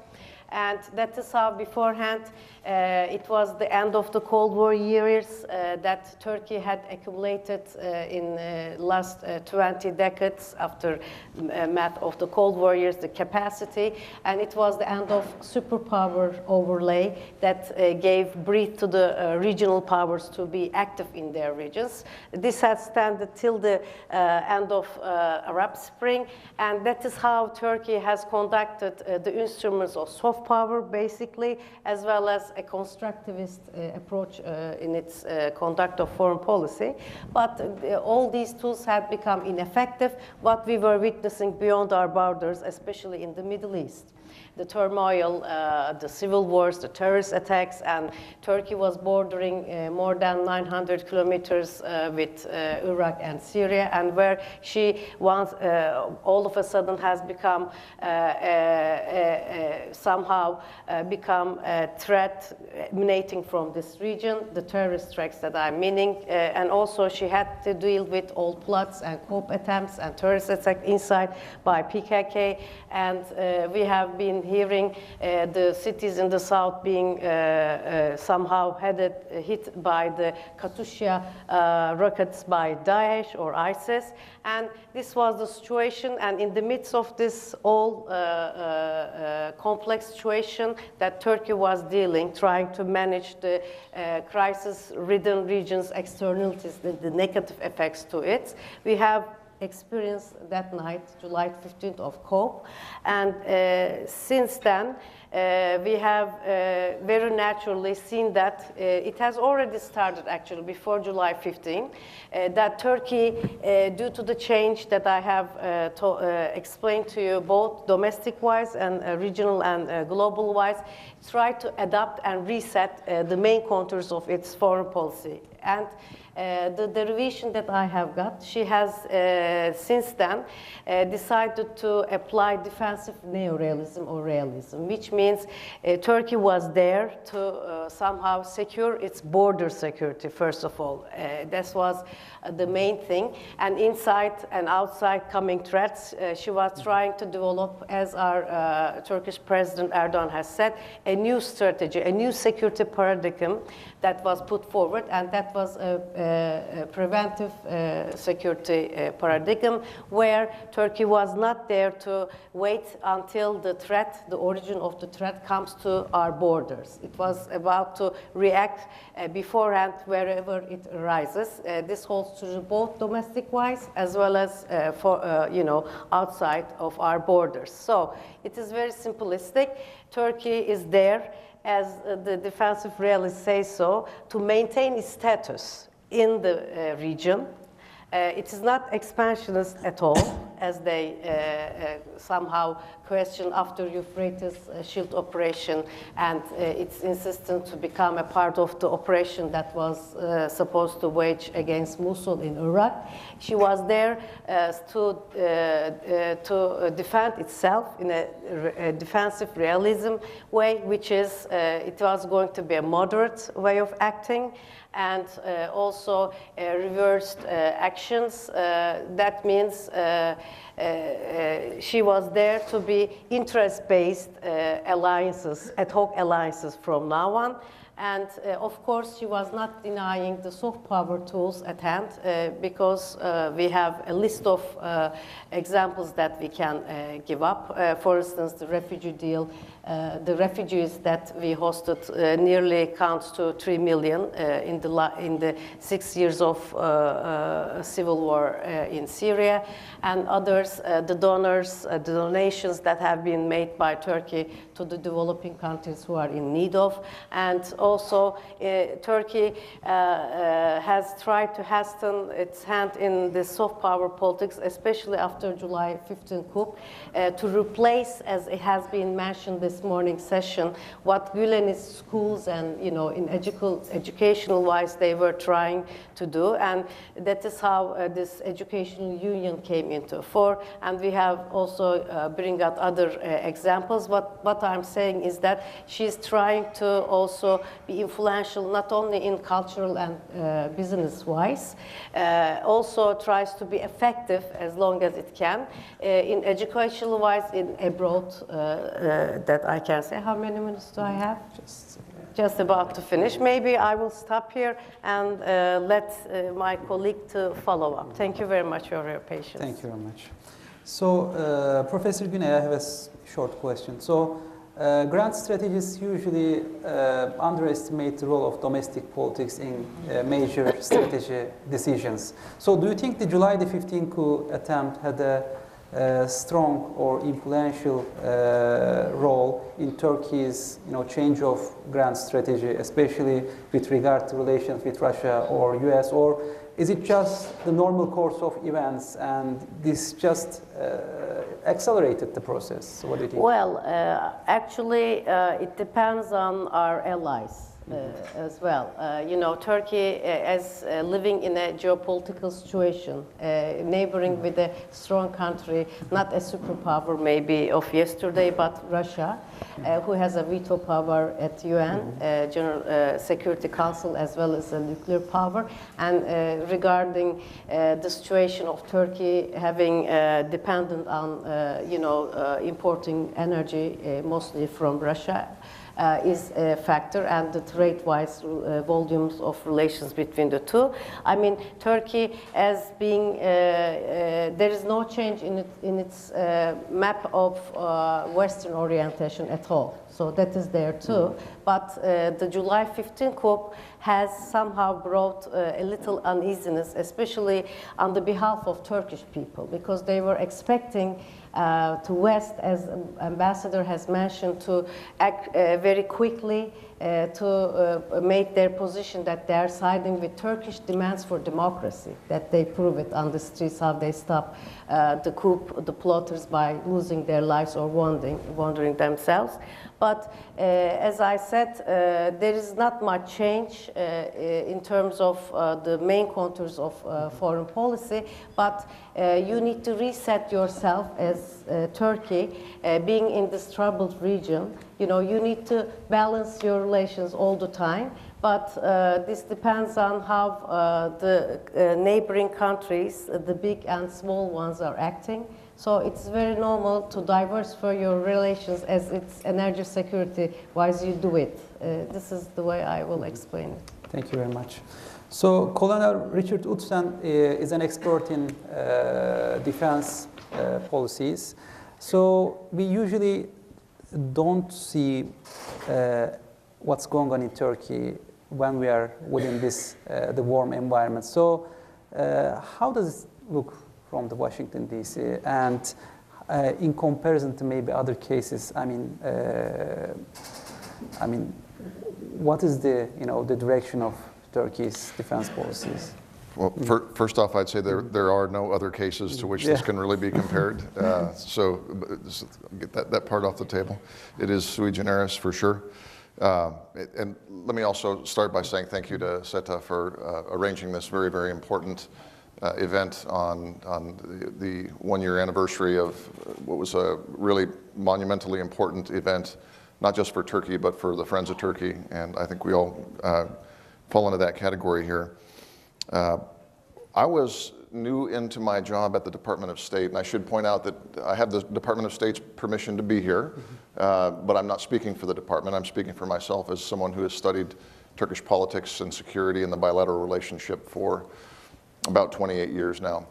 I am both a military member, I'm a colonel in the U.S. Army, but I'm a military advisor at the Department of State in the Policy Planning Office, which means I have some ability to see both the state and the defense perspective on what happened.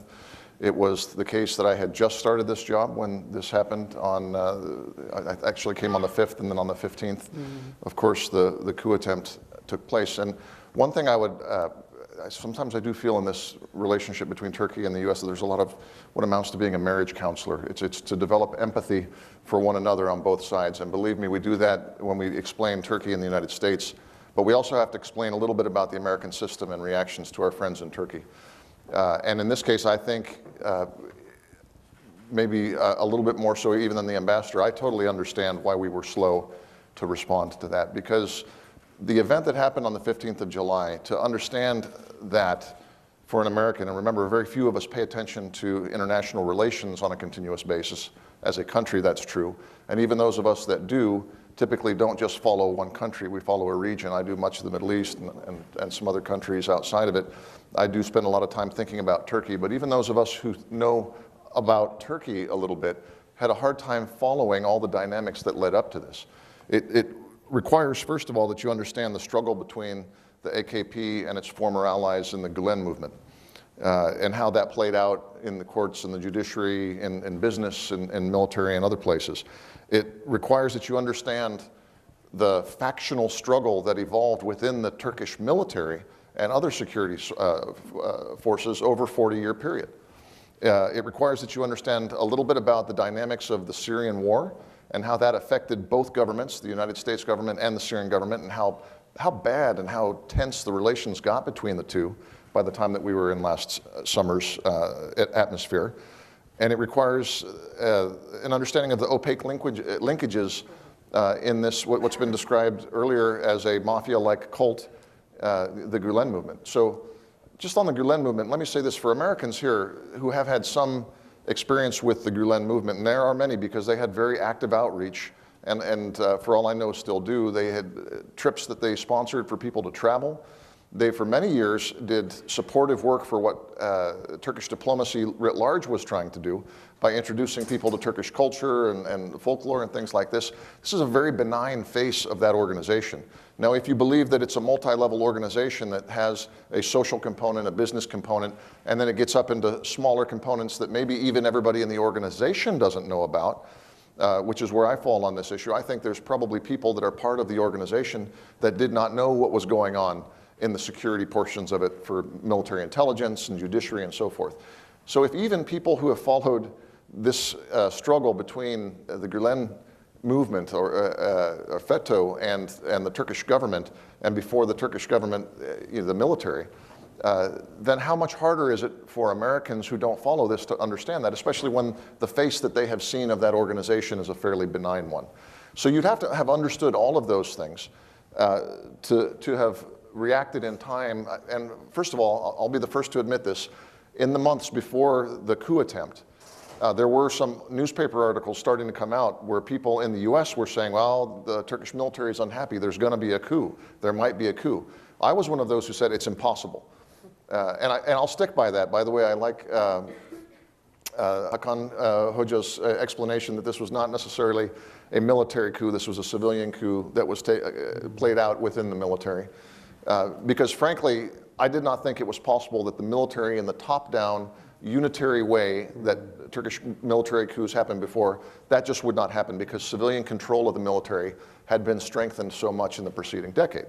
So if someone who follows Turkey a lot like me was still unable to predict something like this, I think you have to give us benefit of the doubt that the shock factor within the United States government and the public and the bewilderment factor were very high.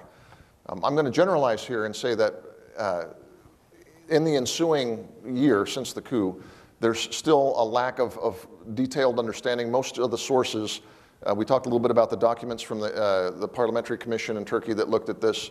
a lot of the good research and journalism that's been done on getting beneath what actually happened that day, most of it's in Turkish. There have not been a lot of good, and I'm waiting for the book, sir. There have not been a lot of good pieces, in-depth pieces that explain the mechanics of the coup attempt. So frankly, most Americans are left with a choice of sort of three positions. And the three positions they take, the first one is, well, we don't like Erdogan, so probably he's behind it. The second is, this is way too complicated, so let's just stay distant from the problem, and probably that was the most dominant. And the third is, maybe we don't understand all of it, but clearly we understand a little bit of what happened and we need to re-engage. And that's, I think, the most important and the most promising line of thought and inquiry, and I hope that more people take that.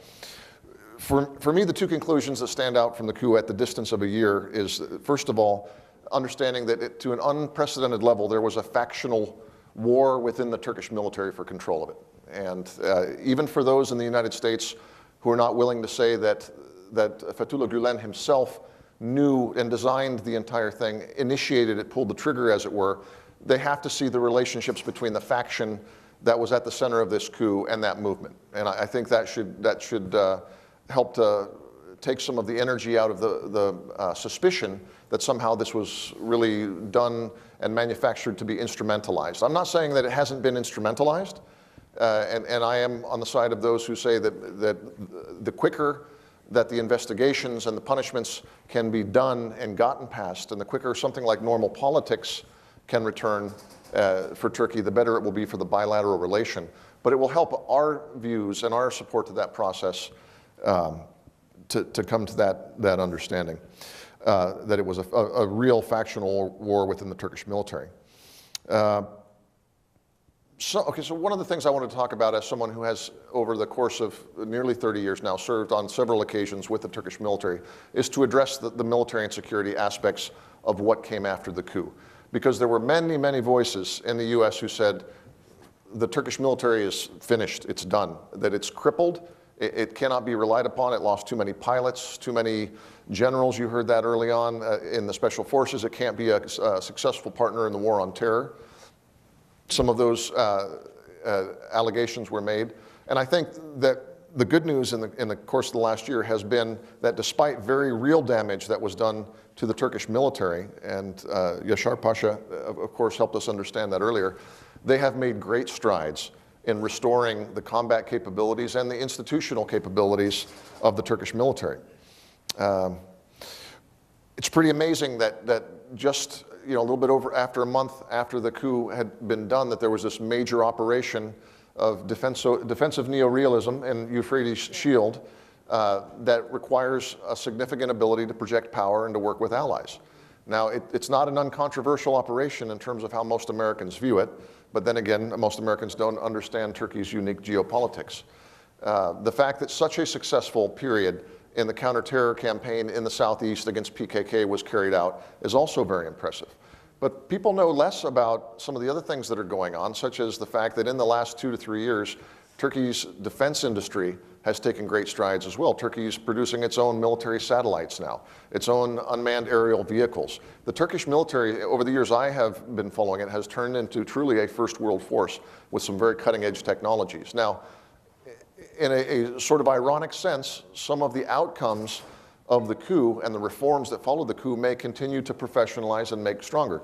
Some of the things that are happening in the military educational field, I think, will ultimately have a propitious, a very beneficial effect for the Turkish military. It's very painful for the 3 classes of military cadets, for instance, who were let go. It's an extremely painful process, and I'm sure not all of them would have been supporters of the coup. So, I mean, there are some painful and regrettable decisions and aspects of this that I think nobody would have wanted. And yet, when we look at it from the rationalization of the services and the subordination under civilian control, ultimately, Turkey's post-coup military and security services are going to look more like what the West wants them to look like. What we do in between now and then is really a function of how well we manage the relationship.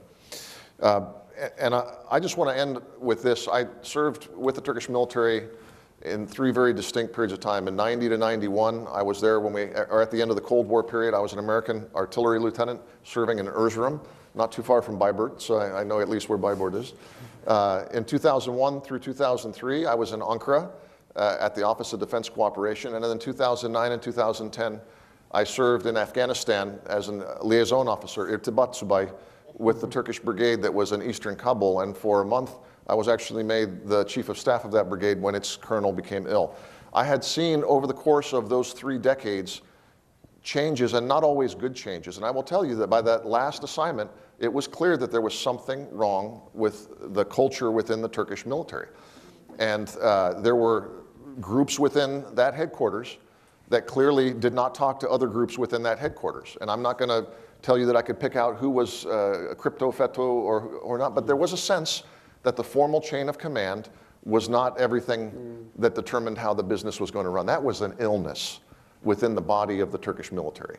It was an illness that developed there because of this factional struggle within the government that was being played out within the army, and that matches what I saw. So many of my friends, I think of a couple of very good special forces officers that I knew in the Turkish military who were denied promotion above a certain rank because they were very staunch secularists. They refused, in English we would say, to kiss the ring of the people who were the informal powers there. You know, so look, the politics of this are complicated, and I'm not luckily here to make political commentary, but as a military commentator, what I will tell you is that I'm very encouraged by how the Turkish military has adapted since the coup, and even more so how the Turkish and the public and the government of Turkey have not tried to collapse this military or reform it, as, for instance, the Iranians did after their revolution in 78, 79, and replace it with some sort of a revolutionary guard. The Turkish people and the Turkish government still love and trust their military and security services. They want them to be closer under civilian control, I think, to what the modern model should be. And I think the rest is just growing pains. I'm confident and optimistic about where bilateral ties are going, and I'm confident and optimistic specifically about the military-to-military aspect of it. Because I think that what's happened over the last 5 years in Syria and what's happened in the last 5 years in Turkey's experience with this coup attempt and how it was incubating have been incredibly distorting and destructive to the bilateral relationship. So with a little bit of tolerance and patience with one another, I think this all gets better. Thank you very much, Colonel Utsen. So, Murat, we have been experiencing changes in Turkey's political environment as well as security environment. So, we switched to government system from parliamentary system to presidential system. We are dealing with the fight against the PKK as well as the Euphrates Shield. And also there's a immense restructuring within the Turkish military. So what's happening? I mean, can you give a brief picture of the defense? Okay, thank you very much. First of all, it's a great honor to be here at SETA DC event on Turkish politics in the post-15 July military coup attempt. Your question is really difficult to explain in such a short time, of course, but I will try be very brief as much as possible. Of course, the post-15 July military coup attempt, Turkish politics is under a radical transformation, not only in terms of the changing dimensions and security policy of Turkey, but also we are going to, witness a kind of systemic change that I think will radically influence the decision-making process in foreign policy and security policy. And Turkey, of course, has been under huge transformation since AK Party came to power in terms of the foreign policy discourse, the way in which how Turkey, involvement into the wider crisis, wider region in the Middle East and the different crises and foreign policy issues. But I think we are going to see a huge difference when we compare to previous era, especially before the 15 July and before the systemic transformation in Turkey. But what I would like to talk about in my speech is that how we can or how we should understand, how we should explain Turkish foreign and security policy, especially in the post-15 July military coup attempt, by particularly focusing on the developments, on the security crisis, so to speak, in the Middle East. I have been working on Turkish foreign and security policy for 10 years. I worked at Ministry of Foreign Affairs, and I work at the university. Now I'm working at the think tank organization, as well as I'm an advisor to Turkish military, especially the policy planning department in Chief of General Staff. And what I've been learning during my experience that the ideology and the personality of the leaders are not too much important in shaping Turkish foreign policy. What I have been learned during my experience that conjectural developments and structural variables are very important in shaping Turkish foreign policy, especially Turkey's foreign policy towards the Middle East and Turkey-United States relations. So we are, I think, experiencing the same things that conjectural dimensions and the structural dimensions of the political and security development in the region, as well as within the domestic politics, are shaping Turkish foreign policy. So therefore, we really need to focus on what's happening in the Middle East, as well as what's happening in the domestic politics from the perspective of security challenges that Turkey has been facing since the Arab Spring. So therefore, I think there are three important dimensions that we can take into consideration in order to understand Turkish foreign policy and what Turkey's direction will look like in near future in terms of its involvements into the Middle Eastern crisis. So the first one, I think, is the regional geopolitical situation that is dramatically affecting Turkey's security and foreign policy perspective towards the different issues in the wider Middle East region. And the second one is the security challenges, domestic security challenges. Of course, we cannot separate the security issues of Turkey from the Middle Eastern security crisis, because there are mutually constitutive relationship between regional security crisis and Turkey's domestic security challenges. For example, PKK or YPG and PYD issue, I think, are mutually constitutive relationship in terms of undermining Turkey's national security architecture, especially since 2015. So therefore, we need to really carefully look at the security dynamics in the Middle East and domestic challenges of Turkey. So therefore, the relationship between regional geopolitics and the security challenges are really important to explain Turkish foreign policy and security policy. The third one, I think, is also important to understand how domestic political actors are reacting vis-a-vis the crisis emanating from Syrian civil war, Iraq, Turkey's struggle against Daesh. Is the domestic political concern is really important to see how Turkish foreign policy and foreign and security policy will look like in the near future. When we look at the regional geopolitics, of course, since the emergency of the new, so to speak, social movements in the Middle East after the Arab Spring, I think we have been experiencing radical challenges. There are, of course, many dimensions of these radical challenges, but I can, summarize by looking at 4 different dimensions of the radical security challenges. I think the first one is the, diminishing of the state sovereignty, so to speak. I'm talking about the failed state. When you look at the wider Middle East geography or the greater Middle East geography from, Libya, from Tunis to Yemen, there are many, different types of nation states that have been, affecting a diminishing of the state sovereignty. So, but when you look at the Turkish security perspective, from Turkish security perspective, of course, Syria and Iraq are at the center of the, declining of the state sovereignty, especially after the Arab Spring. The second one is the proliferation of the non-state military actors. Again, when we look at the, greater Middle East geography from Yemen, to the Libya, there are plenty of, non-state military actors that cannot compare against each other.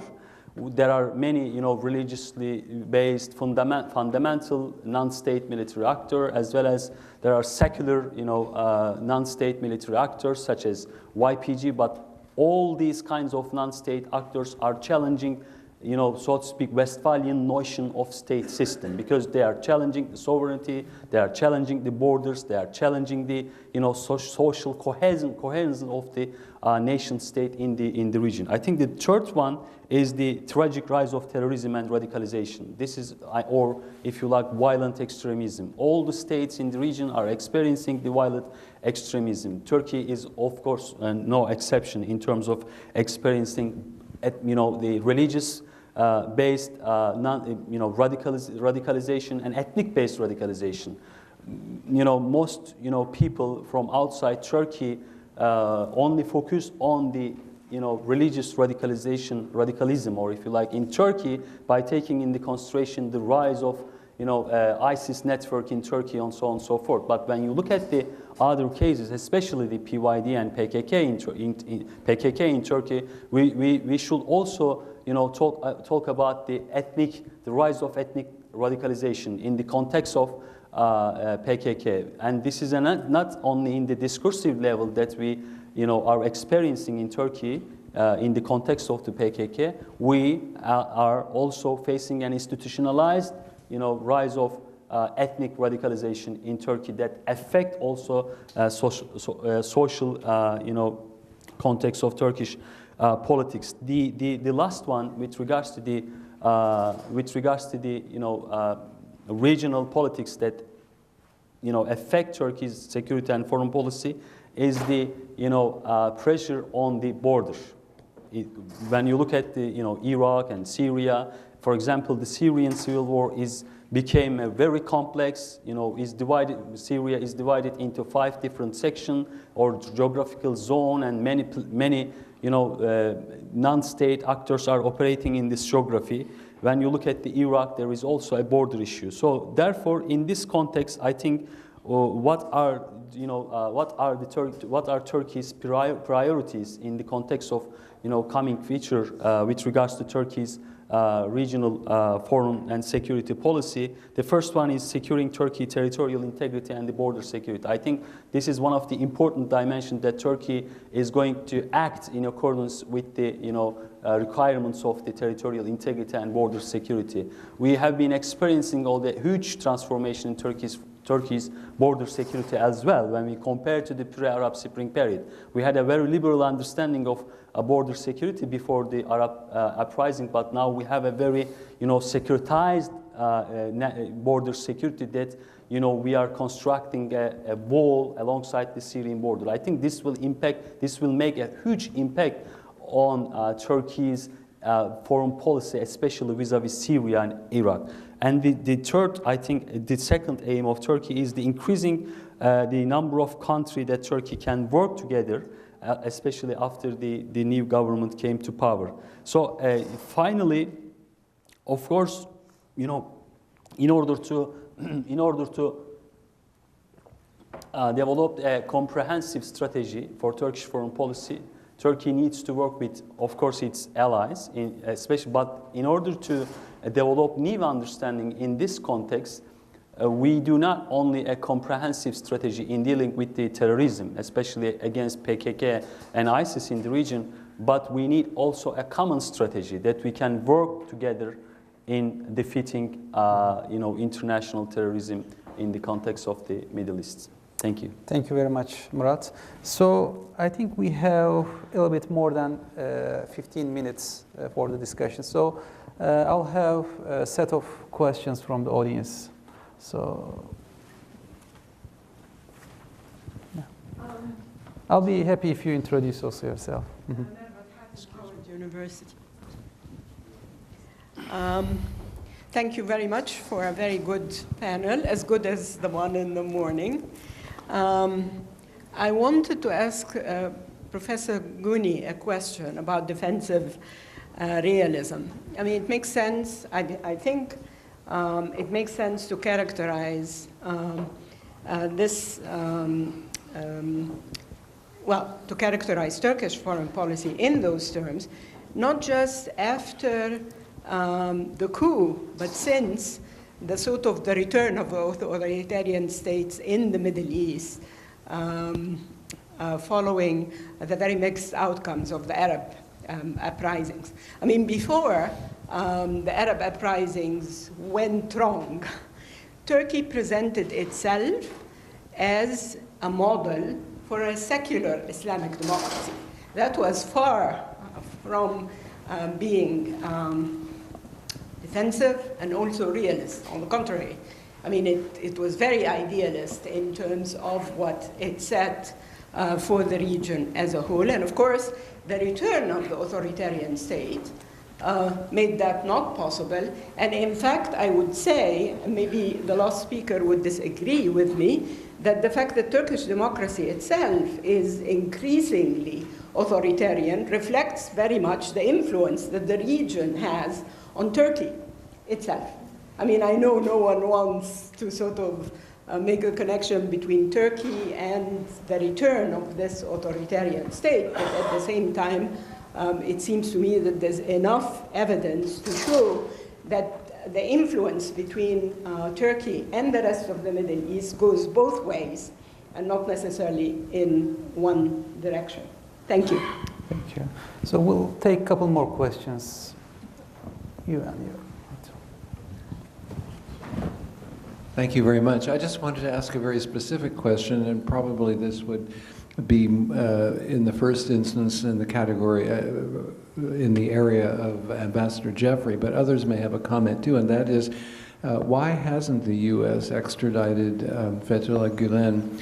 This seems to be a very peculiar issue because President Erdogan has insisted repeatedly, as have other representatives of the government, that the evidence that has been sent to the FBI and the Justice Department is absolutely solid, showing the grounds for extradition, and yet the American authorities have said repeatedly that the evidence is not convincing at all.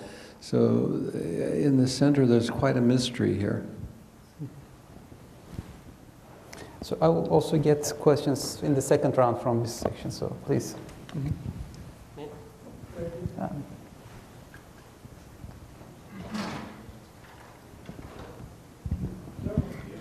Hi, my name is Arman. I'm a student. I had a question particularly directed at Ambassador James Jeffrey and Colonel Richard Utzon.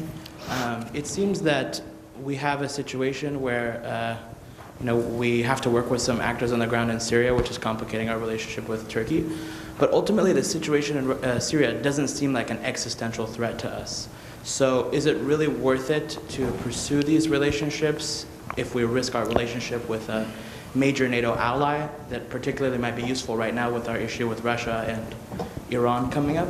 And if so, if you think that is important, then what are the steps we can take to move towards rebuilding this relationship and putting it back on the right footing? Thank you. So I have a question about the importance of the events in Iraq for Turkish security, and specifically on the upcoming Kurdish referendum in September for independence. Some experts have argued that a Kurdish state in northern Iraq might be accepted by Turkey because it would serve as a buffer against not just the rise of Shiism and Iran, but also against spillover effects of radical Sunnis to Turkey. Would any of you agree with that argument? Thank you. Okay, so I'm going to come there. So let's give 1 minute to each speakers. Okay, maybe I can comment back to the ladies, professors. I'm sorry, I can't remember your name. About the situation of Turkey, why it has returned to stick to defensive realism. If I'm not wrong, you have said that it was because of the return of authoritarian state system to the region, which is true in a certain extent, but this has also needs explanation, as it's been at the beginning of the Arab Spring in most of the written articles and books, Turkey has been pointed out as a model because it was successfully combined Islam with democracy. So it was a functioning state, exceptionally one in the Middle East. And so So the way it was standing, its position was quite different. But the outbreak of Arab Spring brought up the hope of ours, including mine, that things were changing. You know, some of the theorists called this fourth way of democratization, and it was seen that all of a sudden, finally, people's demands for better living, democracy, and other things were going to be fulfilled. But on the contrary, we have seen that after the counter-revolutions that was supported by previous states, we have seen that some military tutelage systems has returned back as along with the authoritarian ones, whereas we have witnessed the civil wars on other parts of the MENA region, like in Libya, in Iraq, in Syria, in Yemen, and this has brought us the fractured state system of the MENA region,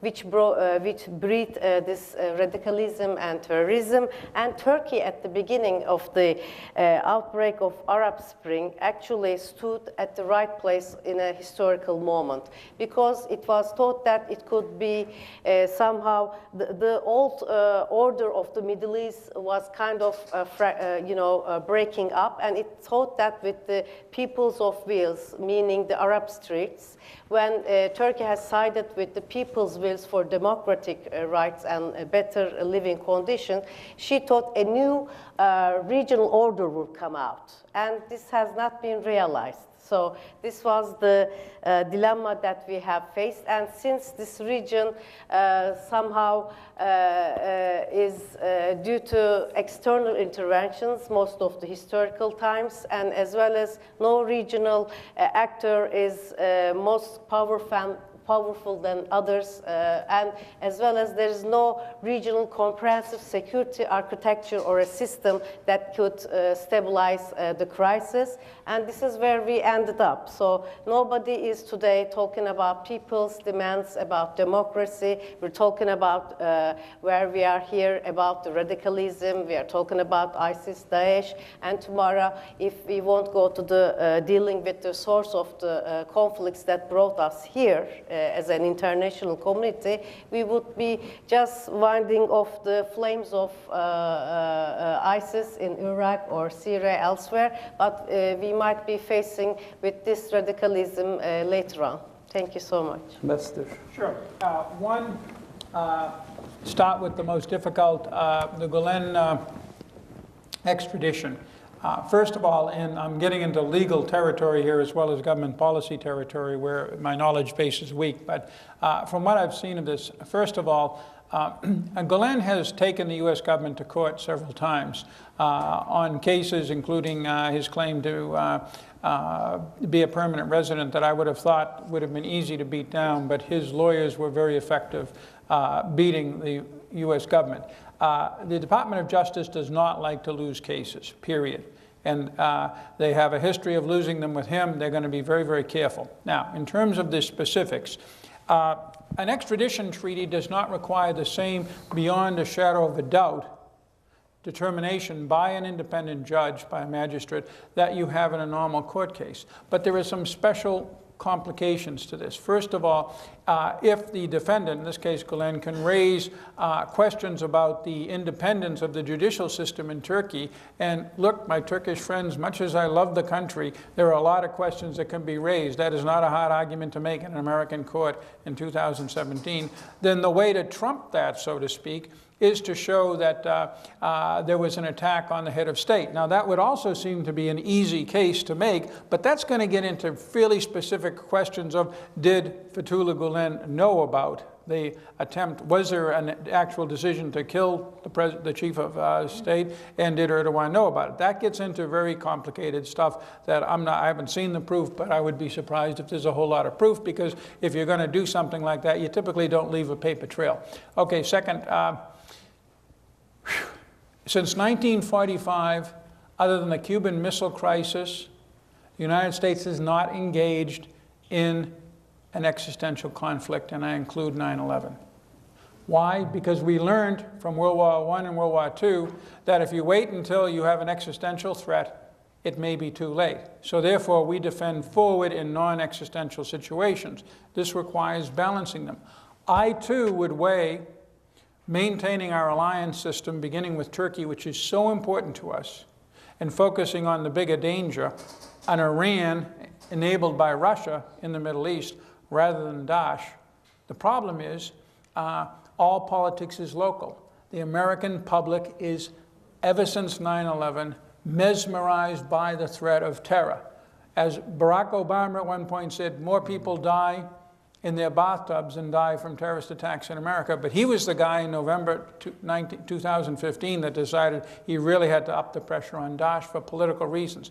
But the reality is, Daesh is going to be gone. It's not going to be a threat as a state to anybody within weeks, if not months. Then we're going to be faced with this awful situation in Syria and Iraq, with the threat from Russia and Iran, and don't think that this agreement in Hamburg went very far toward solving that. And we're going to have to rely on Turkey, rely on Jordan, rely on Israel, rely on our Gulf state allies, and rely on the people on the ground, some of whom fight with each other, Saudis and Qataris, Turks and the YPG, but we're going to have to sort this all out. I'm optimistic. In terms of the Kurdistan Regional Government, Turkey, for very good reasons, like the United States, is opposed to independence. We do not want to break up Iraq. Iraq is even more important. Look at its oil reserves, 2/3 of Saudi Arabia's, than Syria is. So the Turkish position, not just from its domestic standpoint, but from its regional standpoint, and even its economic future, as a trading partner and a transit through Iraq. Iraq as a united country is really important for Turkey. So the Turkish position is understandable and is correct. One caveat. If we all screw up and much of Iraq falls under the control of Iran, the way Lebanon has, on the margins, this might be revisited, not just by Turkey, but by Washington. I don't think there'll ever be an acknowledgement of an independent sovereign state of Kurdistan, but I think there might be different arrangements if that very negative situation arose. But Turkey and America have a joint interest in seeing that it doesn't arise, so let's wait this one out. Sure. Largely associate myself with the ambassador's remarks. On the issue of existential threats, we were so not threatened in an existential way by everything that we saw happening in the Syrian conflict that we actually hesitated a great deal, even when we thought we knew what should happen there, that Assad should go. We did very, very good job of avoiding a substantial and categorical commitment to make that happen. That's because, frankly, it's really complicated. As a policy proposition, what should happen in Syria and all the different players in Syria is difficult and complicated. The only thing that got us to the point where we have forces on the ground was the emergence of an almost ridiculously evil group. When they started cutting off heads, Daesh sort of tied our hands on this one, because the American people are very hard to unify behind foreign policy propositions. But if you give us a very black and white situation, then typically we can unify behind that. And this was a unifying thing. The Islamic, so-called Islamic State, Daesh, was so in need of punishment and destruction that was enough to make many, many people who didn't really want us to get involved. Now, as the ambassador pointed out, that period, the period in which they actually had a physical caliphate on the ground, is coming to a close. So what we do now is incredibly important. And I think that as Syria is the biggest single obstacle, and what we've done there on both sides, to a good, healthy U.S.-Turkey relationship, especially in that region, that's where we really need to look to start improving it. And I think a solution in Syria, or an approach to it, in which we do not allow outright victory of Assad and his forces, which would lead to more civilian deaths in places like Idlib and the other places where there are oppositionists, that would lead to another round of refugees, that would lead to an acceleration of Iranian control. So something that builds on the current zones, reinforces it, and arranges for a long-term transition of power, that's both good for Turkey and very good for the U.S. So I think that's where the locus of conversation should be on that. And the point I would make about the KRG, were it to become independent as a buffer against Iranian hegemony, I think the strongest buffer against Iranian hegemony is a strong Iraqi state. There are Iraqi nationalists and people who do not want to be a satellite of Tehran. I think Abadi is a great example of that, and I think that a strong unitary Iraqi state with proper respect and support for the region, such as the Kurdistan region, is a far better break against Iranian influence than would be separate statelets. Mm-hmm. Right. I agree with Richard's thought about the Turkey's position and the role of the Iraq's territorial integrity and political unity in deterring the Iranian geopolitical expansionism in Middle East. From the perspective of Turkey, I think AK Party did a great job in terms of desecuritizing northern Iraq. Northern Iraq is framed as a part of a geographical zone in Iraq, I mean in Turkish foreign policy discourse, but there is no problem in framing Iraqi Kurdistan in the region. So therefore, Turkey has a good relationship with the QRG, and Turkey is supporting the territorial unity, territorial integrity and political unity of Iraqi state. But I think there are three options that will affect Turkey's perspective towards the independence or a referendum of Iraqi Kurdistan. The first one, all these things depends on what kind of Iraqi state in near future that we are going to see.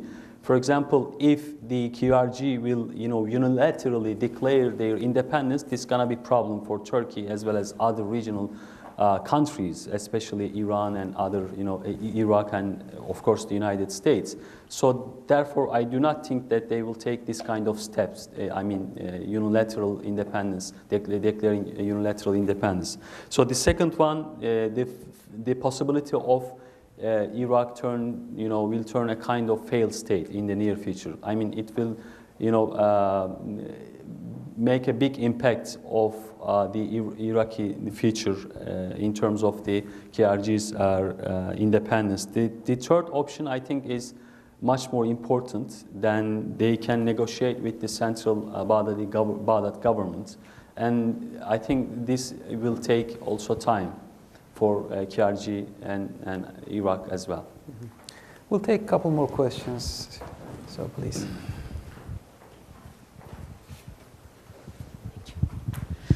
Hello, my name is Nana Sajai. I'm from the Voice of America. My question would be about the human rights situation in Turkey. Everyone from Council of Europe to Freedom House to Amnesty International, every single watchdog has raised its concerns regarding human rights in Turkey, especially when it comes to media freedoms. And Turkey is top jailer of journalists in the world. And speaking of Amnesty International, the country director was arrested 4 days ago. With all these issues that have been raised regarding human rights and media freedoms in Turkey, the question is the United States turning a blind eye on human rights issues because Turkey is a big partner in that very turbulent region? Thank you.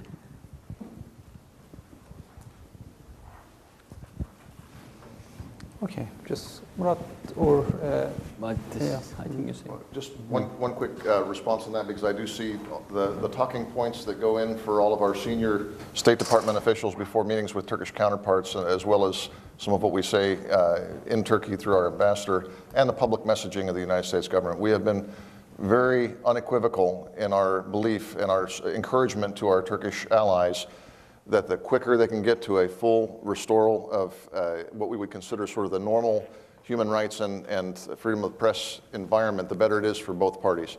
So without going into too much detail about what's said in any one conversation, I can tell you that it is a part of every senior level conversation that we have. So the United States has not in any sense pushed that to the side and said, let's talk about that later. It's a part of the very important conversations we have. We have important conversations about common threats, about security, about cooperation, economy. This is always near the top of the list because it is something that's of great concern to us. Mm-hmm. All right, so I would like to thank for the panelists and the audience for this discussion. I think it was very fruitful, but it seems that many of the questions still stand there, so we will continue to discuss. Thank you very much.